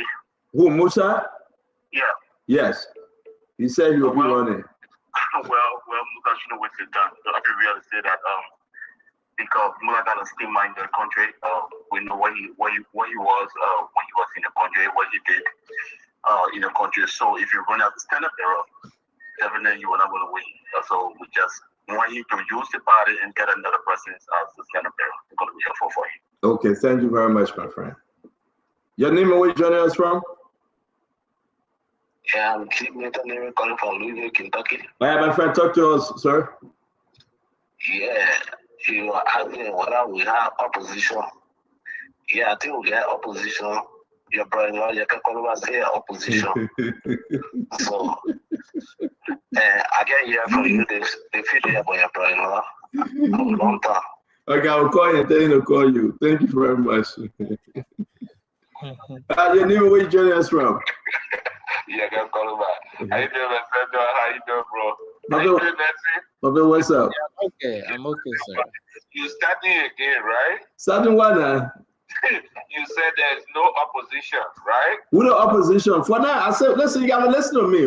You always twisting my word. Papi, I said for now, I ain't see any opposition, right, that doing anything. Am I wrong? No, you're not wrong. But why you say I'm starting again? Papi, what? Papi, why you threatening me? Papi, let me say this to you, Papi, right? The Liberian people, thank God that they listen to us, right? But we're trying to say the truth. Are there any opposition operating right now in Liberia? No, the reason I called you before you called me, all that, how you can call your guys there, all let me say my quick. Oh, you want to try again? I'll cut you up. You said, from the beginning, I told you one time, I think Nelson can attest to what I'm going to say, that the good side of the government talking about the roads, the development thing. You think who the opposition in Liberia were they 300 and some more yellow machine car for them to put foot before who sympathize with President Walker? Who will put for? Who will see Gucci and Libya? Thank you, Baba Amon. We even understand what you said in radio. They must scared of me. No, I said. But man, see you scared of me. The man I even care to you get running. But guys, want to say thank you. The question really though, I don't know whether it's a challenge right now. You that listen to us, we want to say thank you. I'm not seeing the work of the opposition. I'm not saying no. If it's a bad message, let me know. But that's the fact. Everybody can come and spoon talk. Now say everyone can say your own. But what is the opposition doing? Just say human Bwaga, I will beat on me every day if people have made a mistake. But to tell you the truth, hey, I don't think opposition I can close yet. Maybe they're still sleeping. Nelson, I will end with this story from the Bible. There was a prophet, the first prophet there, almost 100 of them, 50 of them. And they get one prophet of God called Elijah. Listen, all the first prophet there, they gathered themselves. They were lying to the king and the people. Only one prophet to 50, 100, 400 false prophet. 400 to 1. People that know the Bible will tell you. Everything they say it was good, it was there, it was this. So the prophet of God, Elijah, said, but I talk to God. The God that answers prayer by fire will be our God. Listen. The prophet said, let's talk to God. The God that sent fire down from heaven or wherever that I go on myself. They agree.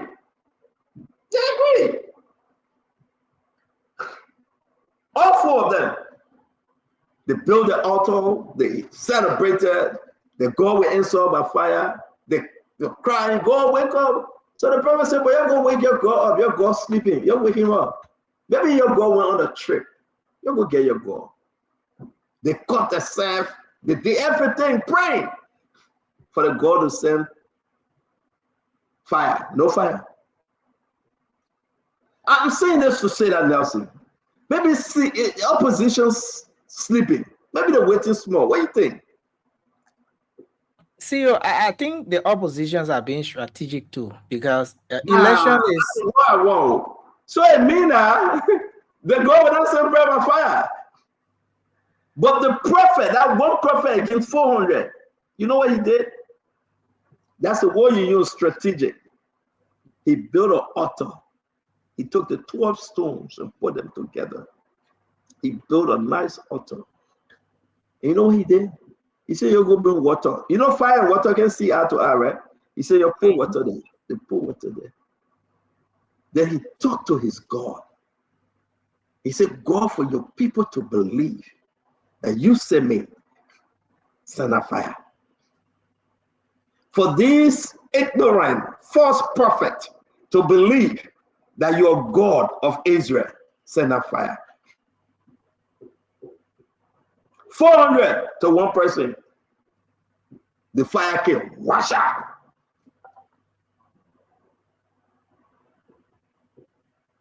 It's not the multitude. It's not the noise. It's not the eye service that people want. It's your relationship with God, that connection. And the God by fire answer by fire. And that's what happened. So if you say CDC and opposition being strategic, well, we'll take it up to 29. That the word we use strategic. But things happen. So as of today, thank you all for joining us. Want to say again, may God bless you. Barbara Zina White. May God keep you. Hey, my sister Ellen Johnson, Daniel Giddings, and all the good people. We will continue to put fire, and thank you for trusting us that yes, indeed, you stay and you continue to follow the Spoon Network. Because of you, we are still on air. And God's willing, you will hear us marching of 2029. Come back tomorrow.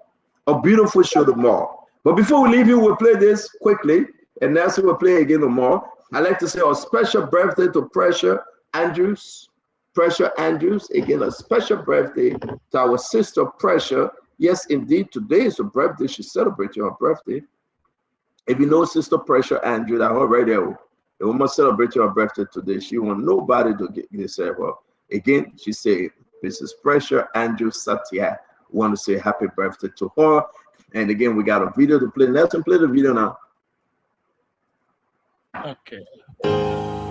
On behalf of the Board of Directors, the CEO, management, staff, and the entire community of motorcycle riders, cart drivers, passengers, pedestrians, road accident victims, and all road users across Liberia, Wogis Holdings Liberia Incorporated extends heartfelt greetings this festive season as the regulator of Liberia's adopted American road safety culture focused on training and evaluating before issuing a driver's license. Wogis salutes the President and Commander-in-Chief of the Armed Forces, the Vice President, members of the legislature, the judiciary, the armed forces of Liberia, ministers of education, justice and transport, the Road Safety Secretariat, and all civil servants. Wogis also appreciate the diplomatic community, foreign business partners, vehicle and motorcycle dealers, driver education institutions, and the Liberia National Police. With President Bwaka's arrest agenda, introducing a modern road safety curriculum to replace the outdated 1972 vehicle and traffic laws, Liberia is now entering a new era of standardized driver training and evaluation. This transformation aims to reduce road accidents, deaths, injuries, and lawlessness. Since 2008, Wogis has championed road safety advocacy and remains committed to partnerships in alignment with the UN Decade of Action for Road Safety 2021 to 2030 and the UN Sustainable Development Goals. Wogis is calling on all residents and visitors to join in building safer roads. Together, let us train road users to international standards, drive responsibly, and respect fellow road users. Support the Liberia National Police in enforcing new traffic laws. As we celebrate this season, Wogis wish you a Merry Christmas and a prosperous 2026 filled with fewer accidents and safer roads across Liberia. Wogis Holdings Liberia Incorporated, building a safer Liberia, one trained driver at a time.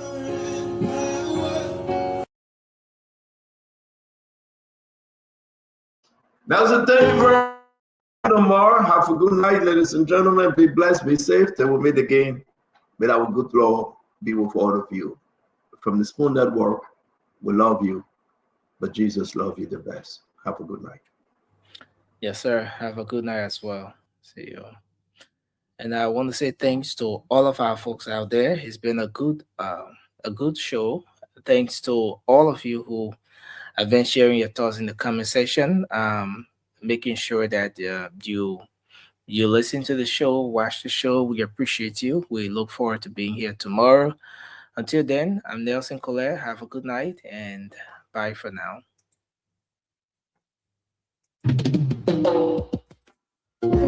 Yes, sir. Special from the CEOs, then coming with the spoon. And your boy, riding the South.